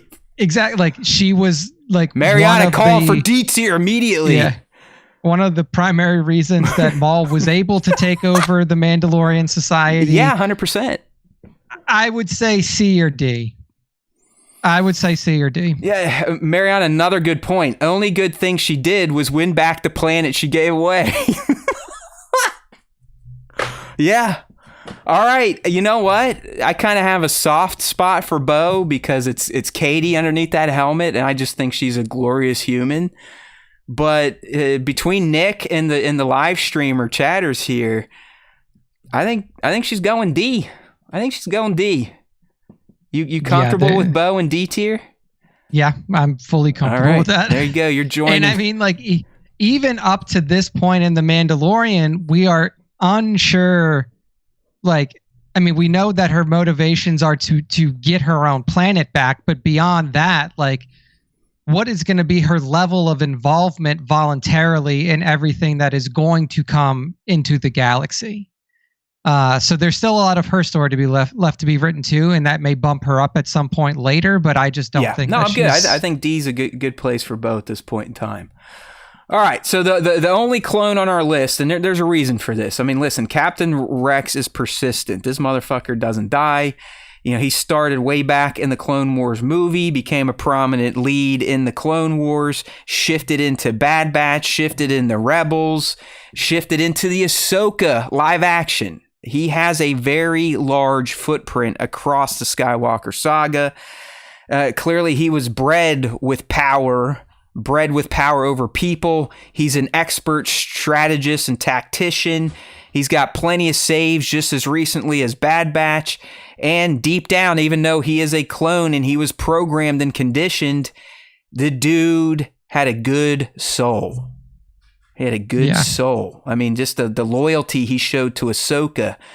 And she showed back to him even after he went off the rails because of the chip. Rex, I mean, he's just a damn good dude. Yeah, I think he's S tier because he's the closest person in this entire ranking system that really has no fuck ups. Like, he really doesn't have that flaw, but he was also built to not have flaws. Like, he was made and bred to be the perfect soldier, and especially Rex to be the perfect leader of soldiers. Right. And even like you were mentioning too, like even when it came down to when these chips switched and they, you know, Order 66 was brought about, like, I don't consider Order 66 a downfall for the clones because they didn't have a choice. They had no choice. I mean, the only thing we could pin on Rex is like, come on, man, why didn't you remember what Fives was telling you earlier? Yeah, it's like, in that, it's just like, it's so small and it's not like it's not a flaw even. It's just, yeah. I don't know. I think he's S tier. I think he's got too many things under his belt in terms of accomplishments on and off the battlefield, and a breadth of work that's pretty long as well. If we are to accept the fact that the old guy that we see in RTJ, right, like is Rex, and if that's the fact, then like he has stayed loyal to the cause for his entire life, right? Right, and is always on the side of good. Yeah, you know, man, I was going to say, I think at minimum Rex is A, and I'm not opposed to your S designation. He is kind of the embodiment of a hero.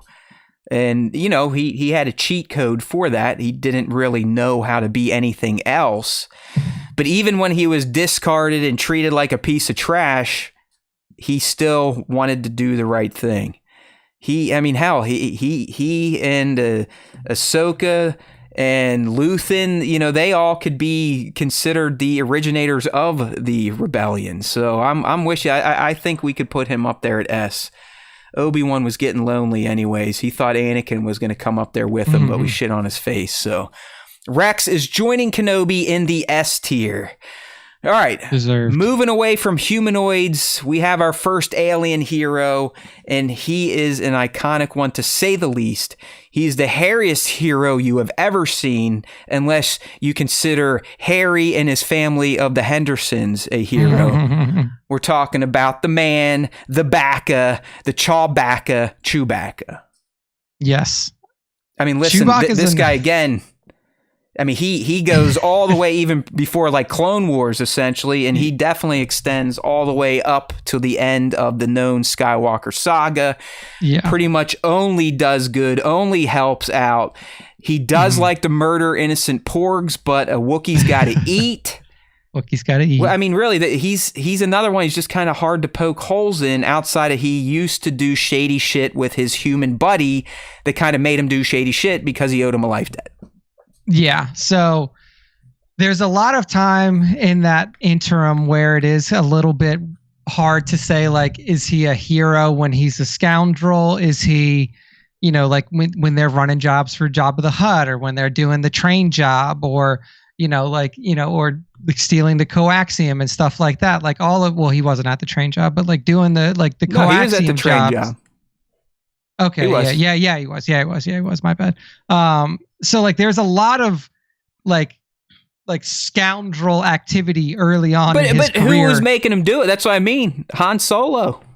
You're right. The life debt definitely comes into it. But he does agree. He's like, yeah, sure. I could use some money to get my ship and do whatever I want. So yeah, he did make the choice ultimately. It's not. Yeah, he's not sitting there like, well, Han, we really shouldn't do this because this isn't good. Okay, yeah, he's a scoundrel too. You're right. So I think that Chewbacca may be our first A. Yeah. Because I mean, fought in the war against the CIS, and then eventually did what he could, you know, against the clones of Order 66. You can even argue, Nick, Han doesn't come back for his trench save without Chewbacca making him feel bad about it. You're right. That is definitely doesn't true. He guilts him when Han's like stacking the chips. He kind of guilts him, like, really, dude, we're just gonna fucking bail. Yeah. I don't know. I mean, like, I'm still leaning high A. Yeah. Just because of the long history as a scoundrel after his time. I think that's fair. Yeah. I mean, he clearly has the physical power. Saves, you know, he gets lumped in with other, you know, rebel heroes. He doesn't really have a ton on his own outside of salvaging C-3PO from the Ugnaughts. You know, he helps rescue Han. He's a part of that plan. He does seem like a good soul, even though he will rip your arms out of their sockets if he catches you cheating at Djarik. Hey. Wouldn't say he's much of a strategist or a tactician. Hell of a pilot. He's an A tier. Yes, he's an A tier. Oh, look at this. League's wife wants Chewie in D tier. Whoa! Come on. At the end of the end, he's like exactly the family dog. What exactly did he do, really? I mean, the thing is like, yeah, you could argue that like he's only along for the ride, but he's the one providing the ride. Han Solo, he was just sitting there turning the wheel. Chewbacca's the first mate. He's the one doing all the flying. And I think that what the story that you said, Matt, you know, like him being the one to really convince Han to go in for the save, really shows you the quality of his character, and probably, and like probably what goes on more than often in the cockpit of the Millennium Falcon, right? Like he is more of the moral center of that group. And then also, like we were saying too, like he is a freedom fighter. Like Chewie is a chauffeur. Chewbacca was on the battlefield against the CIS. He was with Yoda on Kashyyyk fighting against the Order 66 clones. Listen, we put him in A tier for the sake of time. Yeah. He's A tier. We're gonna have to move on. He's A tier. There's no way. Don't let these people make you feel bad for making him A tier. All right, next one. This should probably be a pretty quick discussion. She's goddamn amazing. She's been leading and rebelling since she was a kid. It's proven in the Kenobi series and Rebels. Even before her brother even dreamed of being a hero, she was a hero. She goes on to lead the Rebel Alliance. She goes on to become the Ministry of War in the New Republic and then the General of the Resistance. She trains Rey. She's done damn near everything. Her brother gets most of the credit because she wanted to be behind the scenes, more of the leader, the strategist, the tactician. She's got the same power level. She's probably got more saves. She probably got more goodness. We're talking about the princess, the general, the Leia, S tier. Yeah, I think she's S tier. I think that of all of the more human characters in this rundown, she was essentially born S tier. Yeah, she was born S tier. She stayed S tier. There was no wavering. There was no faltering. There was no questioning her position or what side is the good side. She was always the one of the two twins that was the moral compass. It's who Yoda really wanted in the end from a certain point of view. You know what I mean? Yeah, the fans agree, Nick. They're going left and right, divided, even created a new tier, S+. S+ tier. Yeah, we don't need to debate this fine princess any longer. She is S tier, like I said, coming out of Padme's womb. That's right. She was S.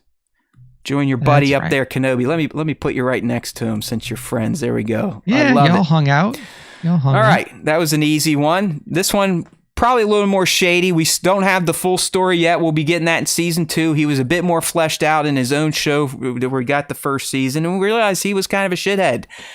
He was very scoundrelly. He was murdery too. And we're talking about Cassian Andor, but he does go on to do some pretty big heroic shit. It's hard to argue that you can be a bigger hero than him and Jin when they literally sacrifice themselves on a suicide mission to hopefully ensure the continuation of the Rebel Alliance's mission to vanquish the Empire. So Cassian Andor didn't start strong, doesn't have a ton of power really physically or over people. You could argue he's tangentially responsible for saving trillions of people in the galaxy because he helped secure the Death Star plans.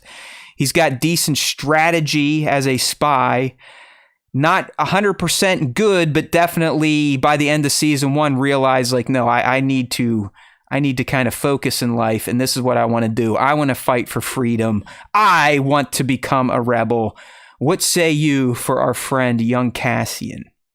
Yeah, to me, he's not as strong of an A as Chewbacca.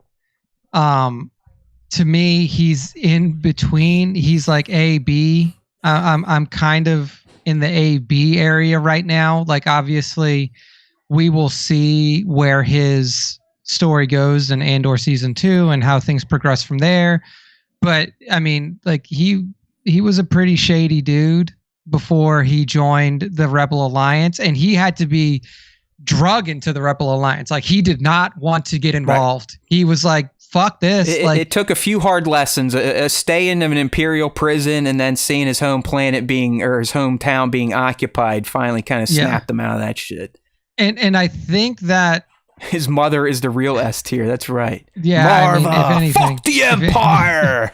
If anything, she's the SA tier for sure. I'm really kind of leaning towards B because, like Divided said too, like he's doing this for his own reasons. I don't consider him a very heroic person, even though he has heroic deeds.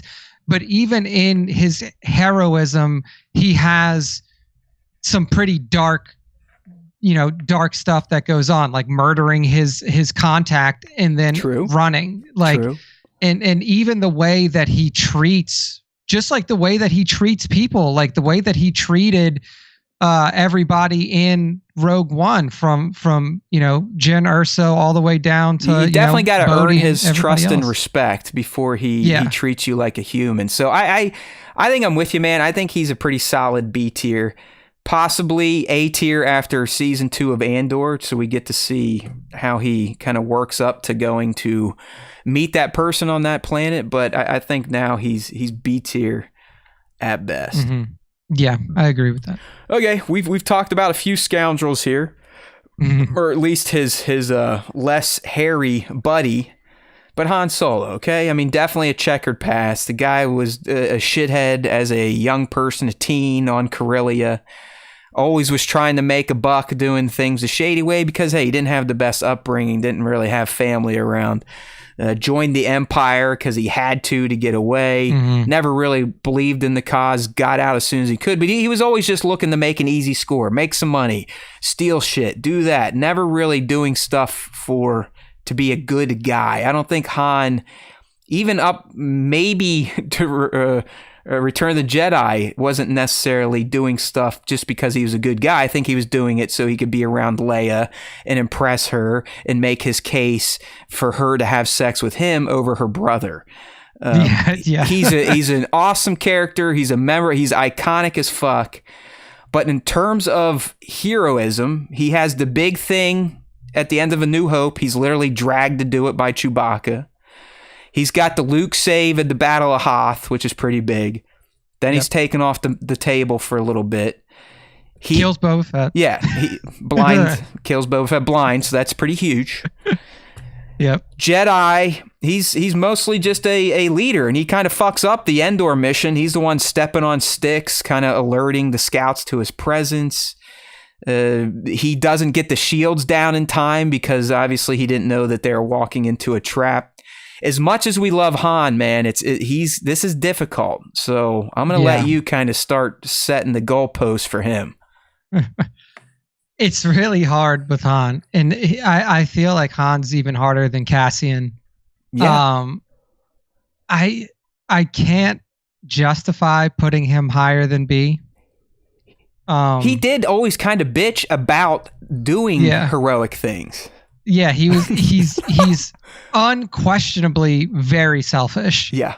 Like look at the interactions in the beginning of TFA when he meets back up with Leia, like and like he has gone back to his scoundrel ways, even though there is an active resistance against the First Order in the galaxy that his wife is leading. Like and his son is on the opposite side of. Like he has chosen to remove himself from the protection of the galaxy, even though his family is the central characters in the conflict. Like it's unquestionable that he is like, he's selfish. He's selfish. Well, I'm kind of like with Divided here. She's saying he's an S character, but maybe a C level hero. I think that's a good way to separate it. Yeah, I think that is probably the best way to put it. And I agree that I think that he should be in C tier. I'm not. I love the guy. Listen, I love Han. He wasn't my favorite. I was always a Luke guy, but Han was always fun. I mean, you could argue for that question we had. Han kind of brings a little comic relief in there, just with how his braggadociousness.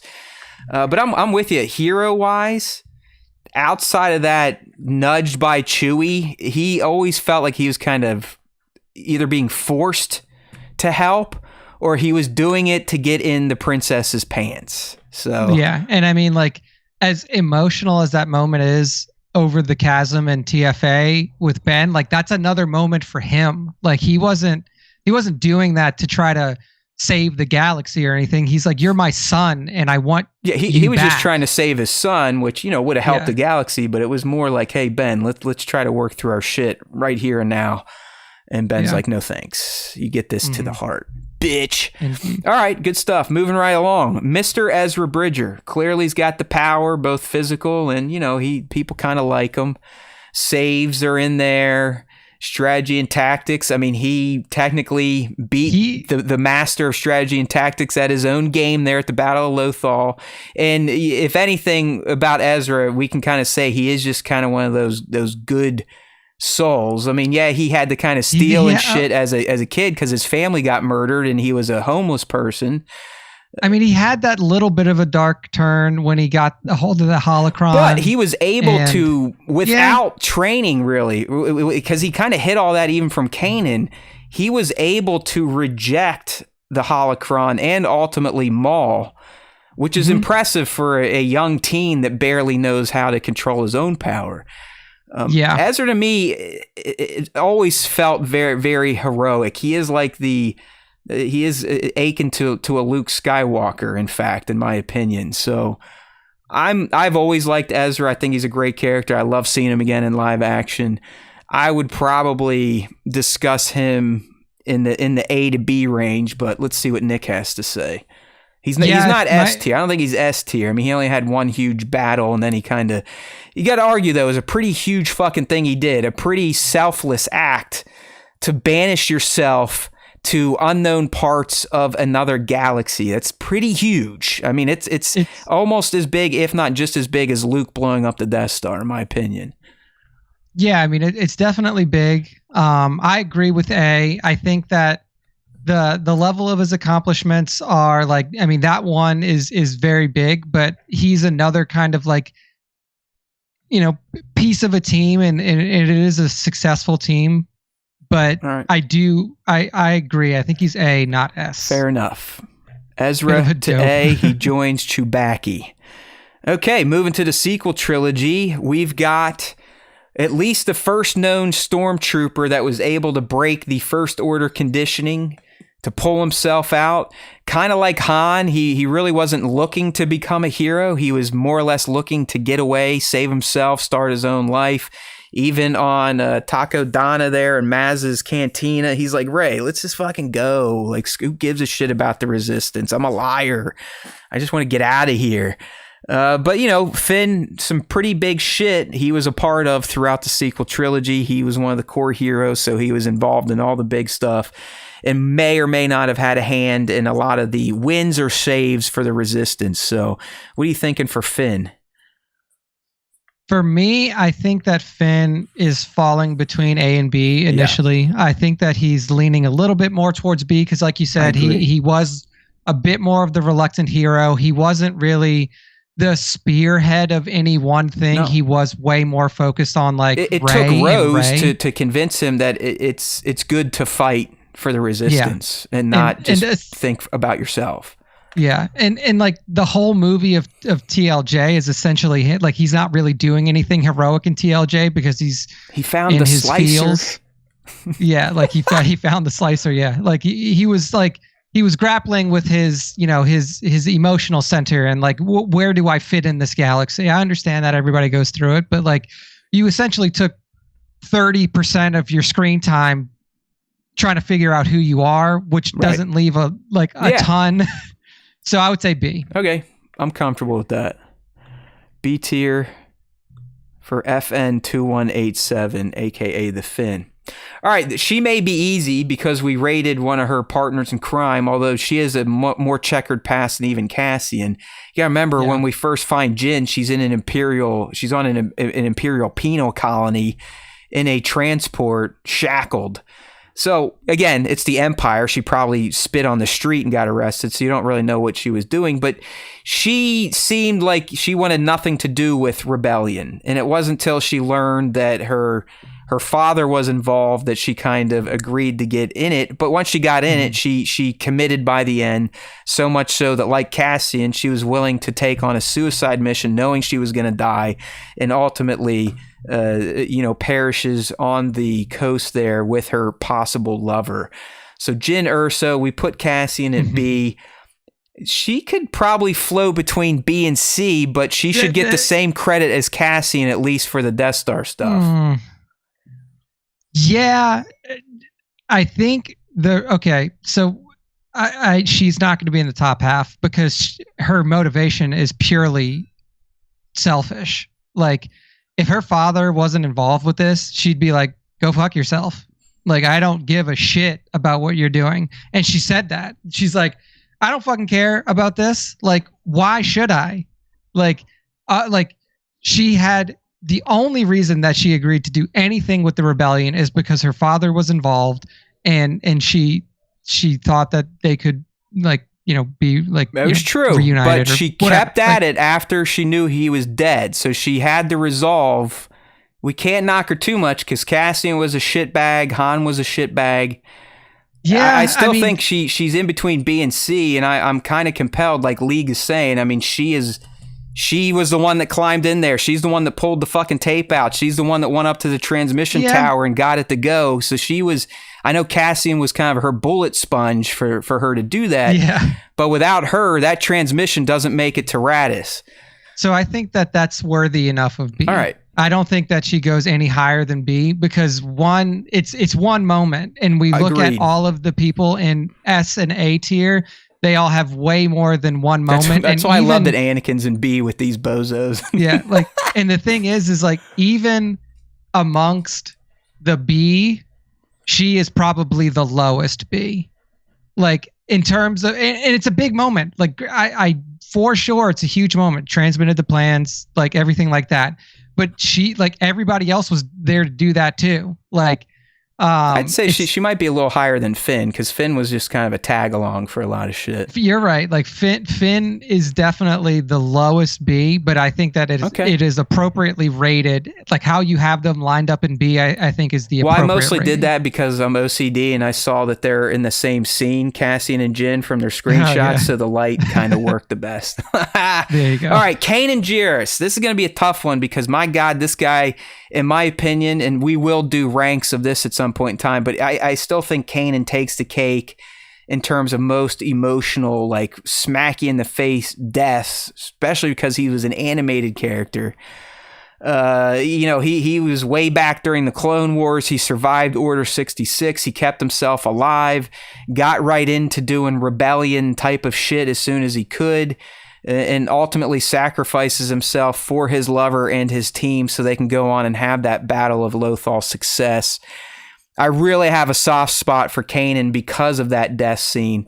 That doesn't necessarily automatically make him S tier, but I think for that sacrifice alone and the fact that he was a Jedi and really never veered from the path of righteousness, he could be debated between S and A, I think. Yeah, right now I'm leaning towards A tier. I think that his accomplishments very closely mirror Ezra's, and obviously lack the final battle at Lothal. His life was dedicated to goodness at least as much as he could, from being a Padawan at the Jedi Order, and then dedicating the remainder of his life to fighting for good on the side of the rebellion and training Ezra Bridger. So I think that he's a solid A tier. His accomplishments just don't kind of stack up against those in S. You are right. It's hard and it sucks because, listen, I'm with Mariana. I mean, the Force puts him in the S tier. I can get behind that. And it is. I am jaded by his death. It's just, to this day, if you just think about it, it's so goddamn hard-hitting.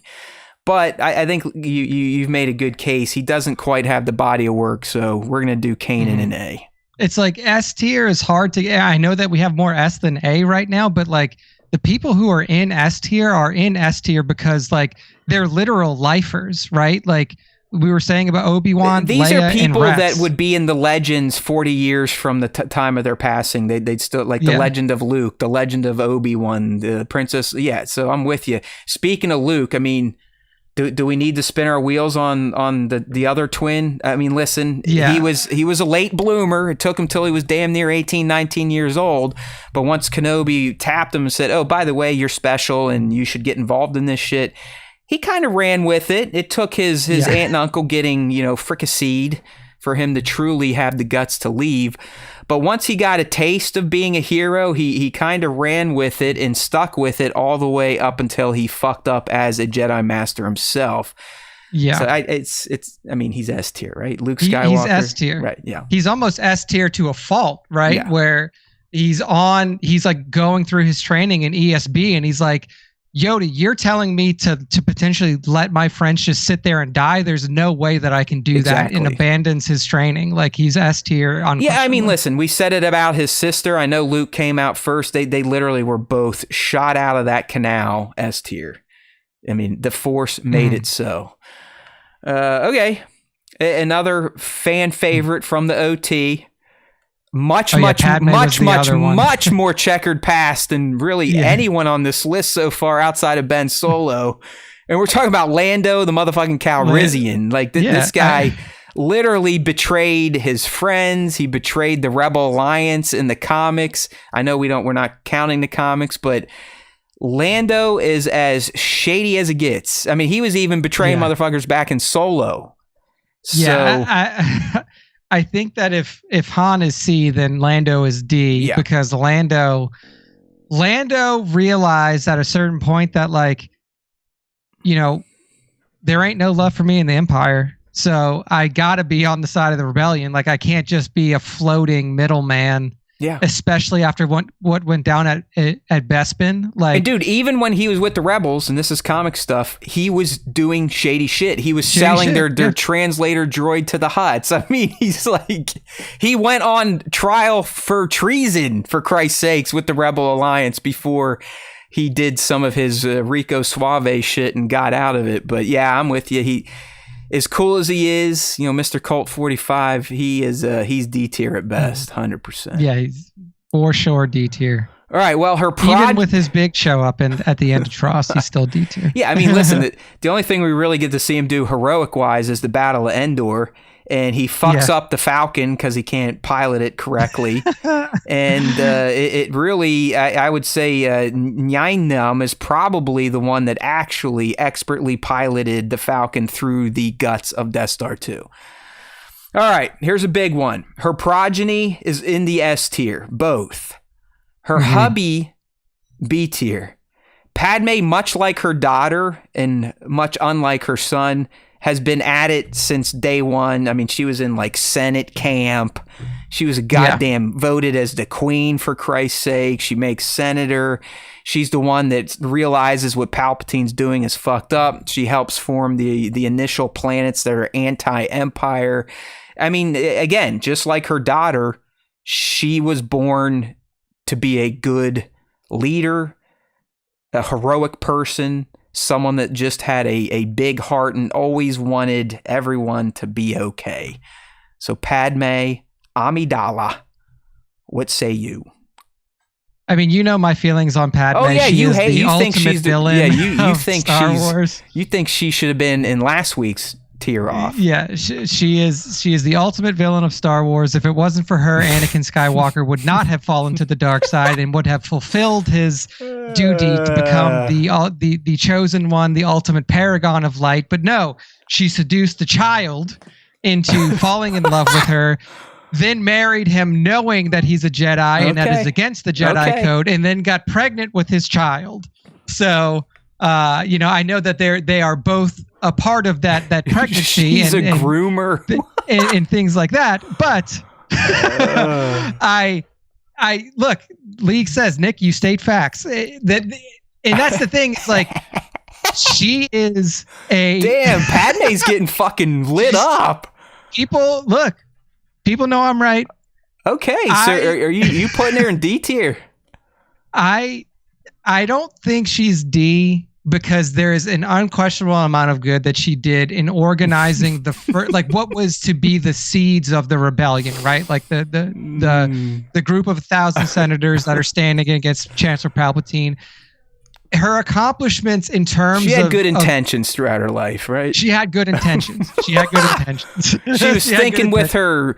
I don't know how women say it. We say usually we're thinking with our little head. What do you guys say? We're thinking with my slot. I don't know, but I don't. I don't know how the verbiage works there. But like, I would say that she's probably C tier because she did have noble intentions, but she just couldn't figure out how to do it. Right? Like it's that person that always wants to do the right thing, but never really knows how to do it, or never really like does it right.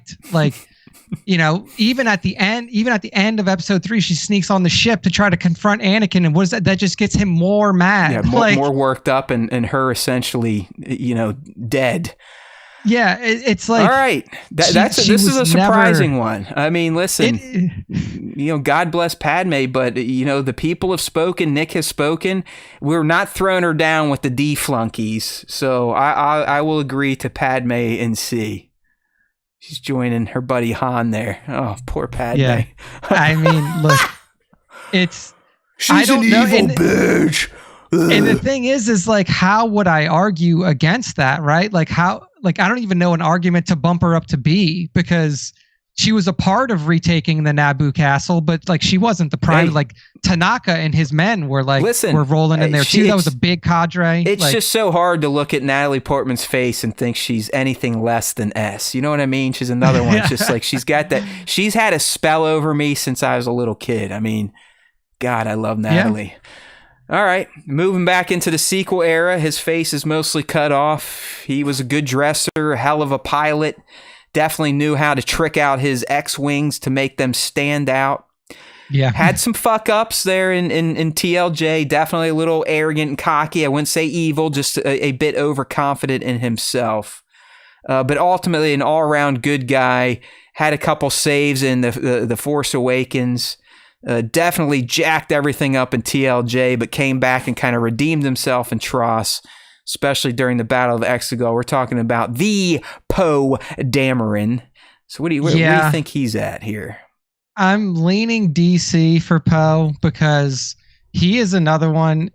Like, he's very similar to Finn, in my opinion. Mm-hmm. But I mean, I guess if he's similar to Finn, then like he's probably BC.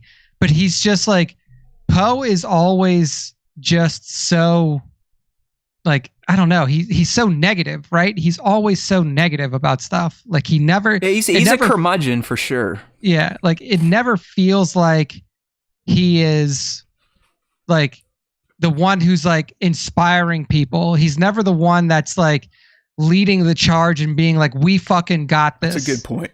Like he tries in Tross, but it kind of rings hollow a bit. Yeah, it kind of falls flat.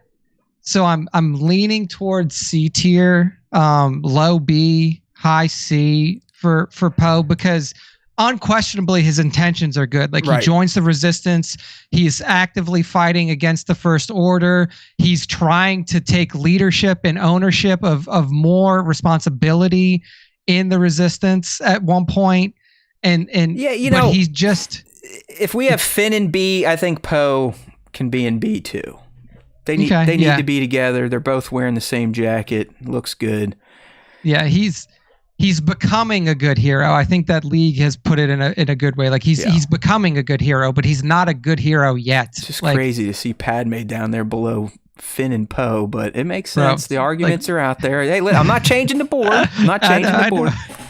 All right, next one. This is another easy one. I mean, we barely even have to have a conversation. This guy is S++++. He is the bigger hero than anyone on this fucking list. He is the reason for the season. He is why the Skywalkers even exist. Hell, he's the reason why these bumblefucks were even able to do anything and have success. I'm talking about the OG astromech, R2D2, S tier only. Yeah, he's S tier. He's S tier. All he does is save people's lives. Yeah, all he does is save and win. Like, he is the only reason that our heroes are alive in the prequel trilogy. Correct. And he's the only reason, you could argue that he may be the only reason that Luke Skywalker is alive in the original trilogy. Correct. Leads the heroes of the sequel trilogy to Luke Skywalker. He is unquestionably S tier. They thought I was talking about Qui-Gon. No, man. I mean, dude, R2 is literally the biggest Star Wars hero ever. I'm not fucking around. Like, if you need me to, I'll sit there and I'll go on a big diatribe about it. But all he does is win, and he's just persecuted left and right by his life mate. He's treated like shit. He's discarded. He's not treated like a person. And he has feelings. I mean, he has feelings too. Look what he did after his buddy Luke, his longtime buddy. They had a lot of big wins together. They took down the fucking Death Star together on one of their first mission. They took down the Death Star. But here's a funny thing. R2's like, hey, pal, don't get too cocky. I've been doing this for decades. All right, Luke, I was doing this before you were in your mom's womb. R2, S tier, literally. He could be on his own tier, I think. Yeah. The R2D2 tier. Get up there, big guy. You're going number one. Get the guy out of the way, Obi-Wan Kenobi. All right. Easy peasy. Okay. Sequel time again. We're going to round it out with the final hero. She's a heroine, if you will. Heroine. Or heroine, not the kind you shoot into your arms. But Rey, a.k.a. Rey Palpatine, a.k.a. I'm going to settle on Rey Skywalker just to upset people. But Rey, I mean, listen, I named my goddamn kid after her. So I definitely have a special spot in my heart for Rey, solely based on TFA. I thought she was fantastic there. Had the Luke vibes, the sense of wonder leaving that planet and then tapping into her innate Force abilities. You know, what she was doing in TLJ, both with Luke and Kylo, trying to convince them to do the right thing and fight for freedom and the Resistance. And then obviously finishing the deal by almost sacrificing her life in Tross. She is not a Mary Sue. She's just like Luke. She was loaded with Force juice and was just damn good at it and needed a few lessons here or there to tap into her mastery. Rey was not treated right in the sequel trilogy. I don't think her story was handled correctly. It was ruined in Tross. I fucking hate the Palpatine shit, but that doesn't go against her. I'm high on her, Nick, but I want to hear your case for Rey.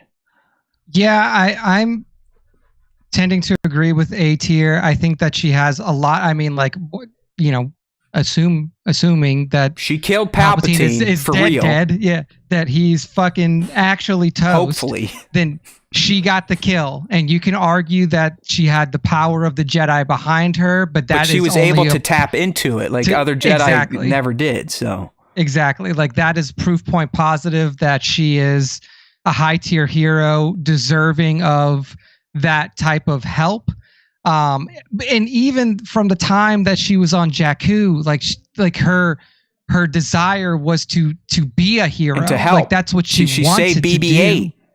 Yeah, like she wanted to be like out there and helping people and helping to bring good to the galaxy, and it showed in her actions. I mean, defending Finn in the forest on Skywalker or on Starkiller base, you know, fighting. Well, I mean, they Finn. helped to infiltrate it so they could blow the damn base up. Yeah, exactly. Like a huge part of it actually being destroyed, like her persistence in trying to pull Ben back to the light side, so much so that she like gives herself up in TLJ at the risk of her own life. But it leads to Snoke getting taken out. It leads to Snoke getting taken out, exactly. So that's a big bad off the board on her account as well. Like, and then obviously the ultimate ending. She saves the Resistance at the end. I mean, if she doesn't show up with the Falcon, they're all stuck in that salt cave getting straight genocided. Yeah. So I think that Rey is A tier. Okay. I mean, you can argue that, you know, her character arc wasn't as good as it should have been, but I think that her deeds alone. Listen, I think she could hover in between S and A. I mean, we look at Luke; he really only had 3 movies to dominate, same as Rey, and you know he was a slow starter too. But you know, overall big wins. He did help contribute to taking out 2 Death Stars instead of just 1. He was unsuccessful in taking out Palpatine, but did redeem Vader. Yeah, she redeemed Ben Solo. Right. So I know it's tough. It's tough. But I am with you. I think it just, the way that her arc was kind of left and the way it went, a little murky there, the Palpatine stuff, I think I'm comfortable putting my girl in the A, sadly.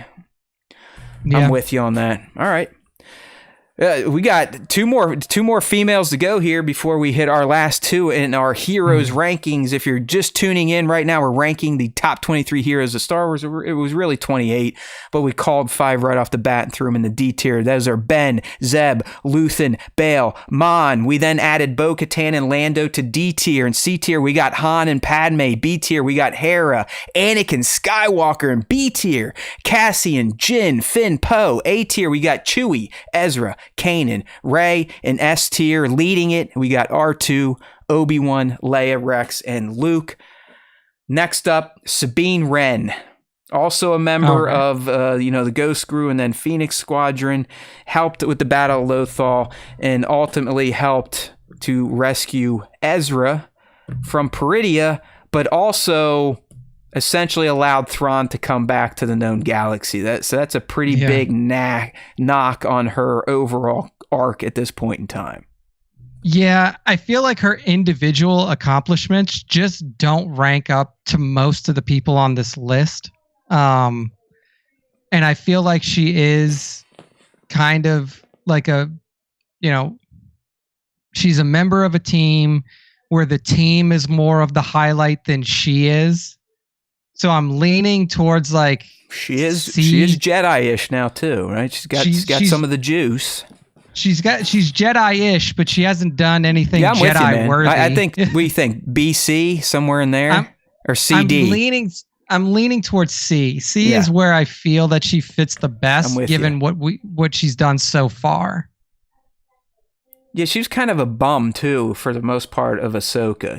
Just kind of like Yeah. She's like she was such a drag. Yeah, a little mopey. Yeah, like she was just such a drag. And really, the choice, and I get it. I guess you could argue that would be the hero's choice, but I think a real hero, the hard choice is sacrificing someone you love for the sake of Jillian's, right? I mean, that's more heroic than taking the selfish way of like, no, I want to save this person for me at the expense of the entire galaxy.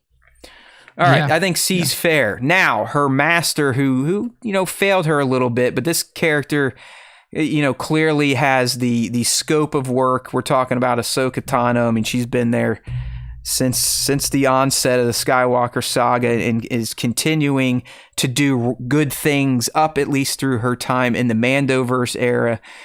It's really hard to knock Ahsoka for anything bad throughout her life. I mean, the poor thing was more or less outcasted from her order. She didn't let that kind of defeat her. She, regained who she was. And we learned the person she was a goddamn hero.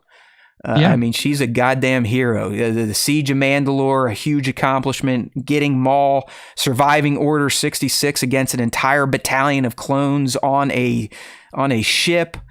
And then just everything she did in the early parts of the Rise of the Empire through the Rebellion era and now all the way up into the sequel trilogy. I think Ahsoka could be considered between A and S, in my opinion. I am in the S camp for Ahsoka, for sure. Always does the right thing, like B-Mad's saying. Yeah. Didn't kill a single clone. Even when she could have taken a different path after she was exiled from the Jedi Order, she still stayed on the side of good. Like, she could have gone off like Asajj Ventress did, just being like, you know what, I'm gonna merc. Like, I got skills, I can make money, I can, she ends up my own helping thing. two, ragtag sisters trying to make their way on Coruscant after their family got killed by Jedi. So yeah. I'm firmly in S tier I for agree. Ahsoka. I mean, she may kind of like Leia be one of the most pure S tiers. Like really hard to point any faults in Ahsoka's journey. Really hard. Yeah. All right. Sure. Okay, this one comes as a pair. I didn't want to separate them because I do still think the Ward is just that. He is still a learner. He is just now an apprentice. We're talking about everyone's favorite, should be favorite Mandalorian armor wearing character, and that is Din Djarin. And what's his new name? Din Grogu. They come as a pair here. So, I mean, we know what Din has been up to at least since the Mandoverse era. We know he was an outcasted child due to the Clone Wars. He was a foundling. He trained to be a warrior. He did some shady shit to make a buck during the Empire's run and then the fall of the Empire. He's got some good strategy and tactics. And the fact that he took a job, realized what the mark was, turned it over, but he could not live with himself with the choice to give up a baby to some seedy people. So you got to argue he's got a heart after all. So Din Djarin, Din Grogu, Nick, what do you think? Yeah, I mean, I'm like leaning A, B for him because really like the story that we've seen from them is great for sure. But in terms of overall impact on like in the deeds that he's done, I mean, it's really more focused on like the Mandalorian people than the galaxy as a whole. Yeah, it's more faction based for him. It's more tribal. It's like, it's really focused on like one particular group of people, and like you could argue that particular group of people ain't necessarily like the best people in the galaxy. Like, Mandalorians were responsible for death and destruction for a long time. They were a war culture. Yeah. So it's hard for me to argue that he's at the level of somebody like Rey or Kanan or Ezra. So I'm kind of leaning towards B because like he's on a personal journey, and the things that he's done, while they seem really cool, they are really cool. I don't necessarily think that they are heroic on the scale that you've seen from like Ezra or Kanan or Chewie or Rey. Like, it's very much like I'm doing this for the people that I am attached to, and I know that there's going to be like I know that there's shit going on with the remnant and stuff like that, but I'm not too worried about that. Like I'm worried about other stuff. So yeah, I mean, he does live by code, like B-Mad's saying, but I think, again, Divided coming in kind of with the split, S for character, B for heroics, I think that's a fair assessment. Yeah. And you know, we could lump in Grogu, it gives them those two a little more power and pureness, but I'd be fine with Din in between A and B. Yeah, I feel like he's more of a B tier, like living by a code, like. But the thing is like B-Mad's like, but he lives by a code. But you know what a real hero does? A real hero realizes what his code is and knows when to say, you know what? Fuck the code. Like there's things that should be done regardless of what a code says. Right. And we haven't seen him really do that yet. Grogu eats babies. Jeez, Grogu eats baby frogs. You are right, Divided. That bumps him down. We're getting dark here. Baby killer Grogu. Yeah. All right, Nick, we got one to go. This will be an interesting one because I think an argument could be made that he too is responsible for some really shitty periods of time in the galaxy. Now, listen, he definitely has the longest career to analyze, and one would argue he probably was the most righteous and light-minded Jedi ever. But that also blinded him to a lot of things that came across his desk over the centuries he was in charge. He was at the helm when the order fell. When it fell, he completely took himself off the map and had a woe is me time for about 20 years. We're, of course, talking about the Grandmaster Yoda. All right? Yeah, I mean, literally, as pure as it gets, there's like no evilness in him. But because of his purity, Nick, he was completely blinded to a lot of things that ultimately led to some heinous shit happening to the galaxy and the citizens of it. I think that it's so hard for him, right? Like that argument that like everything that he does, he is doing with the intention of being a hero or doing the right thing. Of ultimate good. But it's like you failed a lot. Like, you know, he tries to take on Palpatine, loses the fight ultimately. You know, can't sniff him out from 10 feet across a desk. I mean, you know, you make the argument that like discounted Dooku and Sifo Dyas's visions. Yeah, I think it's just like he was so, and this kind of goes back to what B-Mad was saying, like about Din, like he adheres to a code, and that's what Yoda does. Yoda was so adherent to a code and adherent to a belief system that he couldn't see the really right thing to do if it lay outside of that belief system. Very good point. And how much did he really do himself? I mean, he pretty much just, you know, sat in his porcelain throne there in the Jedi Temple and was like, just like, you do that, you do that. I mean, yeah, it's hard because it's like, you know, he was on the battlefield, fought at Kashyyyk. He was sitting up in the damn tower just watching it until Gree got Order 66 and then he woke up. Yeah.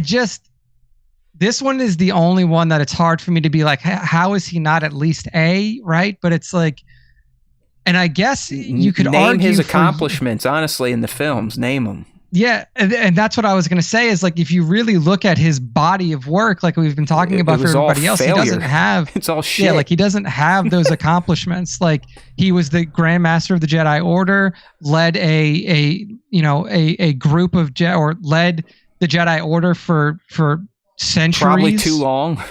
Yeah, probably too long.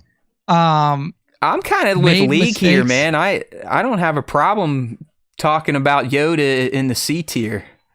I can definitely see it. I mean, after really thinking back on his accomplishments, I mean, the most that you could say for him is that he trained some of the most legendary Jedi ever, right? Yeah, like he trained Dooku, Luke Skywalker, who starts the Clone Wars.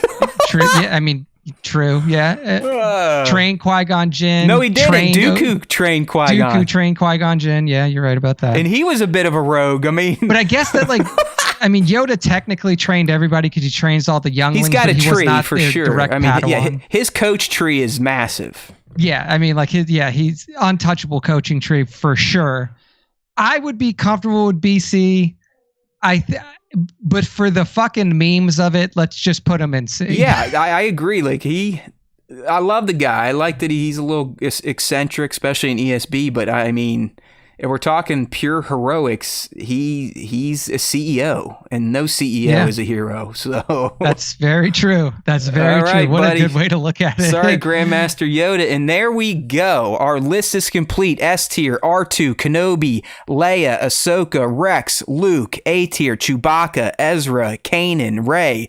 B tier: B tier tied D tier. We got Hera, Anakin, Cassian, Jin, Finn, Poe, Din, and Grogu. C tier: Han, Padme, Sabine, Yoda. D tier: Ben Solo, Zeb Orrelios, Luthen Rael, Bail Organa, Mon Mothma, Bo-Katan, Kryze, and Lando Calrissian. All right, we did look at the fans early on. They were much softer on S tier, right? They got Kanan in there, Chewie, Din and Grogu, Rey. Din and Grogu is one, like I could see like most of the ones that they have in here. They have Cassian in S? Is that no? Cassian's right? A, Anakin's A, Hera A, Rex A. B, they have Bo, Lando, Sabine, Yoda, Ezra, Luthen, Padme. C, the fans had Finn, Bail, Jin, Mon Mothma, and Poe. And then in D, the fans had Ben Solo and Zeb. So we aligned there. I really just can't. There's no argument that you can make for me that like Din and Grogu belong in S. Like yet. Like we'll see what comes, but I don't even think, given how much time that they have left, likely in Star Wars, that they can crack S tier. I don't think that anything big enough can happen in this interim time between the sequel trilogy that they could have something that pushes them to S tier. Yeah, no, I thought, again, a fun little exercise. Hopefully the fans enjoyed playing along. We appreciate those of you here in the chat. It makes it more fun as we're doing this live. But we just made it through another rank off here on the SWTS Live, which means it's time for an expedited fan segment. We do it every week here on our little baby type of show. 2 ways to get involved. Question of the week. We post that pretty much across our social platforms. It's on the Discord. If you want to join that, we got an open link in this video's description. It goes up in our YouTube community. You don't have to be a member for that. It just gets posted to our board. And of course, Instagram and Twitter. You just got to respond to it, and there's a good chance you're going to make it. And then we also do the top 5, which is all managed through Instagram. Just make sure you're using the ad tag feature. I'm not just saying type at StarWarsTime.show. Use ad tag, select our account. That way you will be in the queue for Nick to review every Monday night while he's having his hot toddy and his stogue to pick that week's top 5. All right, question of the week. Of course, we always theme it to what we're talking about. We asked the fans, just like we did right here, who is your favorite hero? And let me get the screen up. There it is. And we're off to the races. All right. League is kicking us off with the responses to the question of the week. She says, growing up, my love of Star Wars was all-encompassing, meaning I just loved Star Wars. Sure, Leia was awesome, but she didn't always resonate with me. Then Clone Wars aired. As I watched Clone Wars, Ahsoka was the one character that always spoke to me. Her integrity to do what she thought was best, not only for herself, but for others, was inspiring. Fast forward TFA, I was introduced to Rey. I always loved the fact that she was self-taught and a survivor. She didn't let the circumstances or her circumstances define who she was as a person. Then we got Somehow Palpatine Lives. I still love Rey. She took on the name of her chosen family, not the one she was born into. That's a lesson all by itself. And we don't have to read the replies because there's some lengthy ones here. So thank you, League. Yeah, League says Rey and Ahsoka. 2797 Studio says forever and always will be Luke. Even if he died from forcing too hard as an OT We caught kid, a lot of shit on that one. I put that clip out over August, and I thought people would love it. And they're like, fuck you, you idiots. You don't even know what you're talking about. Bro, the moment itself was just terrible. Like, it's still, to me, it's like, it's funny. But hey, he went out like a hero. As an OT kid, you were with Han or Luke, and Han was cool, but Luke, whiny as he was, will always be the man. Truth. So there we go. Thank you for that, Bat. Next up, Johnny Osage Ave. He says, hello, SWTS. My favorite hero, hands down, has to be scruffy-looking Nerf herder Han Solo. He was not only heroic and funny, but also the reason Luke was able to destroy the Death Star. Very true. Hashtag Han shot first, damn Skippy. There we go. Next up, Scion XTC says, as a kid, I didn't like the heroes. My favorites were Darth Vader and Bozo Fett, but if I had to pick a hero, it would be Han Solo.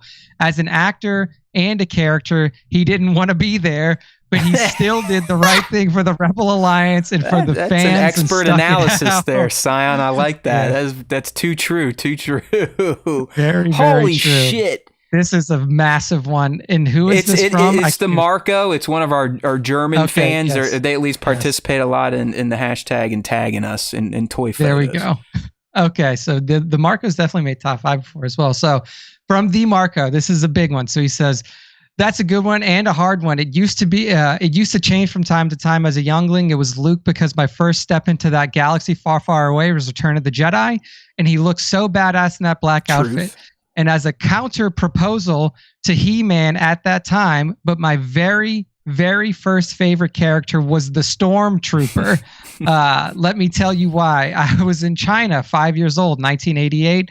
Never heard a single thing about Star Wars. I sat on a hotel bed with a flu. My mother was smoking at the balcony, and my dad was on a business trip. And while I was in a feverish condition, a Chinese trailer for ROTJ was airing in Chinese language.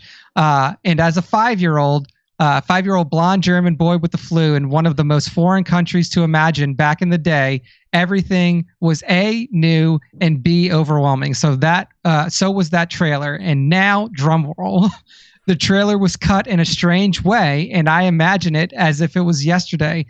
There were several close-ups to the Stormtrooper, that hero shots, and I thought that's just one of them, the Stormtrooper. And as they are dressed in innocent white, I thought, wow, that's the coolest robot ever. The cherry on the cake was everything was written in a language I could not read. So I knew there's quite an interesting movie with a white robot fighting with a black robot. Turned out to be Vader, quite obviously. But I did not get the movie's title. And back in Germany, I asked my friends, what's the movie with the white and black robot? So my first initial fave Star Wars character was the Stormtrooper. You know what? Very long-winded, but I love this type of shit. I love that that little question spawned this memory to come back to the Marco. And you can tell it's a very fond memory in their connection to Star Wars. I think that's absolutely fantastic. I love that story. That's so funny. I love that. That's so good, Marco. Well, that's one of those like narratives that you can tell for the quite white a long robot. time. I like that. Yeah, the white robot. League, I'm pretty sure you've made the top 5 before, and I know I'm almost positive. I thought she was going to get you this week because I remember the shot. It was I think Micro Galaxy Squadron Falcon with a tie chase with really cool lighting. That one was very close as well. You never know, League.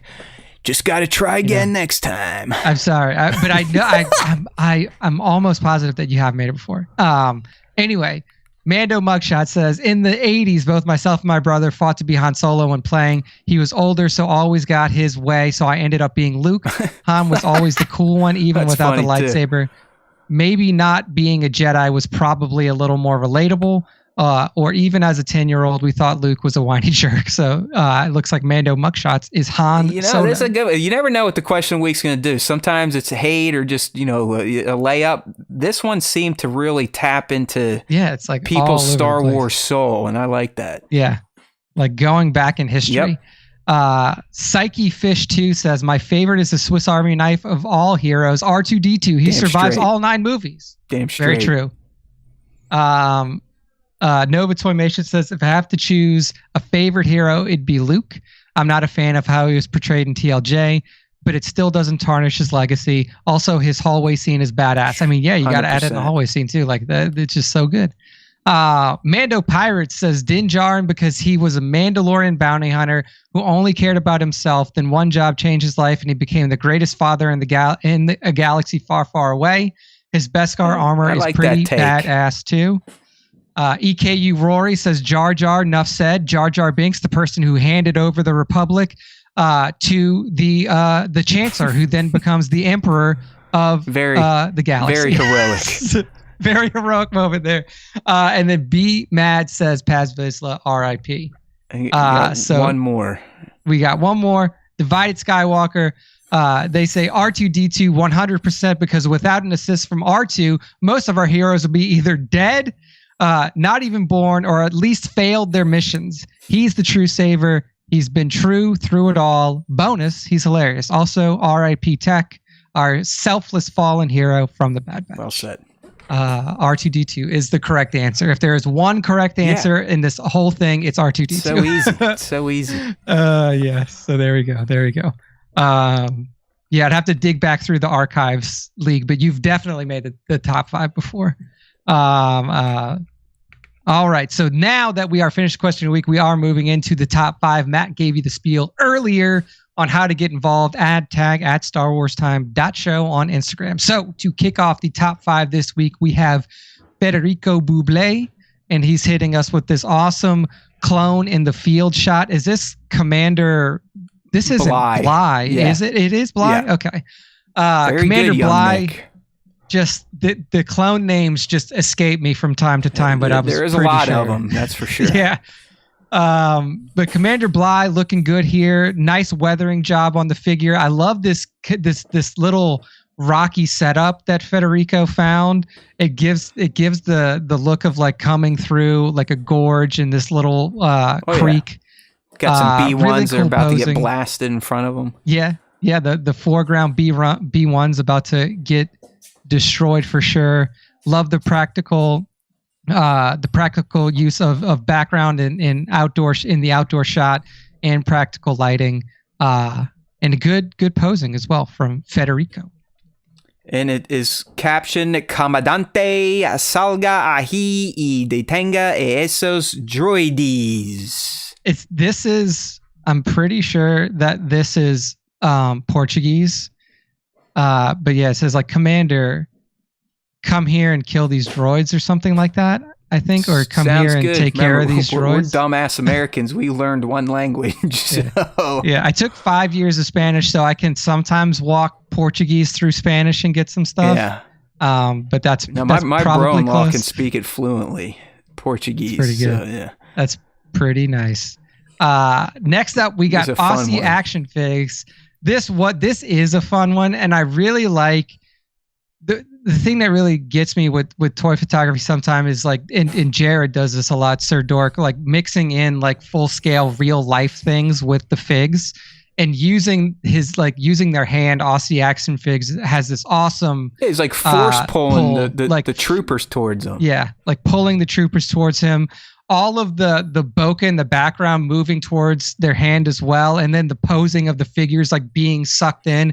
It's just such a good job posing and setting up this scene and using your hand as a prop almost. Yep. Awesome stuff here. Yeah, I love it. This is Aussie action figs, all one word on the gram. There we go. Next God damn, up, this we figure got, looks so good. dude, it's like, this is for 850 Sith Lord, and we're getting an awesome shot of Galen Marek, aka Star Killer from The Force Unleashed. And I mean, this figure is so uncanny It's to Sam ridiculous, dude. Witwer too. And, like, yeah, it's crazy. it's just, it's such a good representation of that character that, like, I don't know if it comes with this soft goods cloak, but like that is such a fucking good cloak.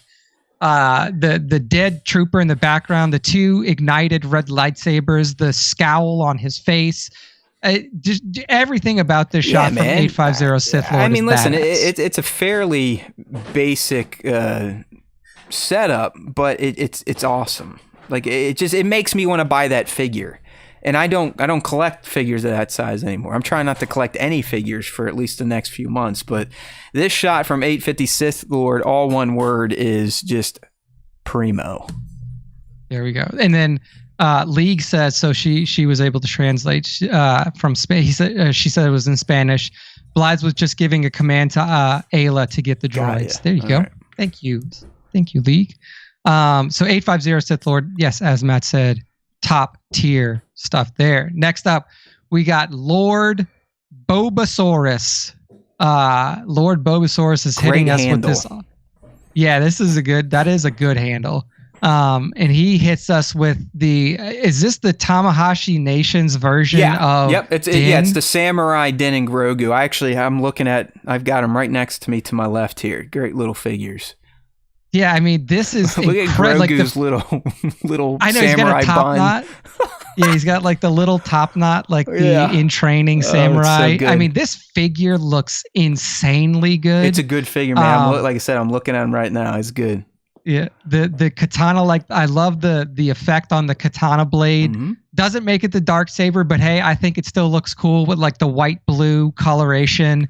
You can see some of the samurai stormtroopers in the background, in one that had his head severed on the back left. I was gonna say we got a decapitated head there in the background.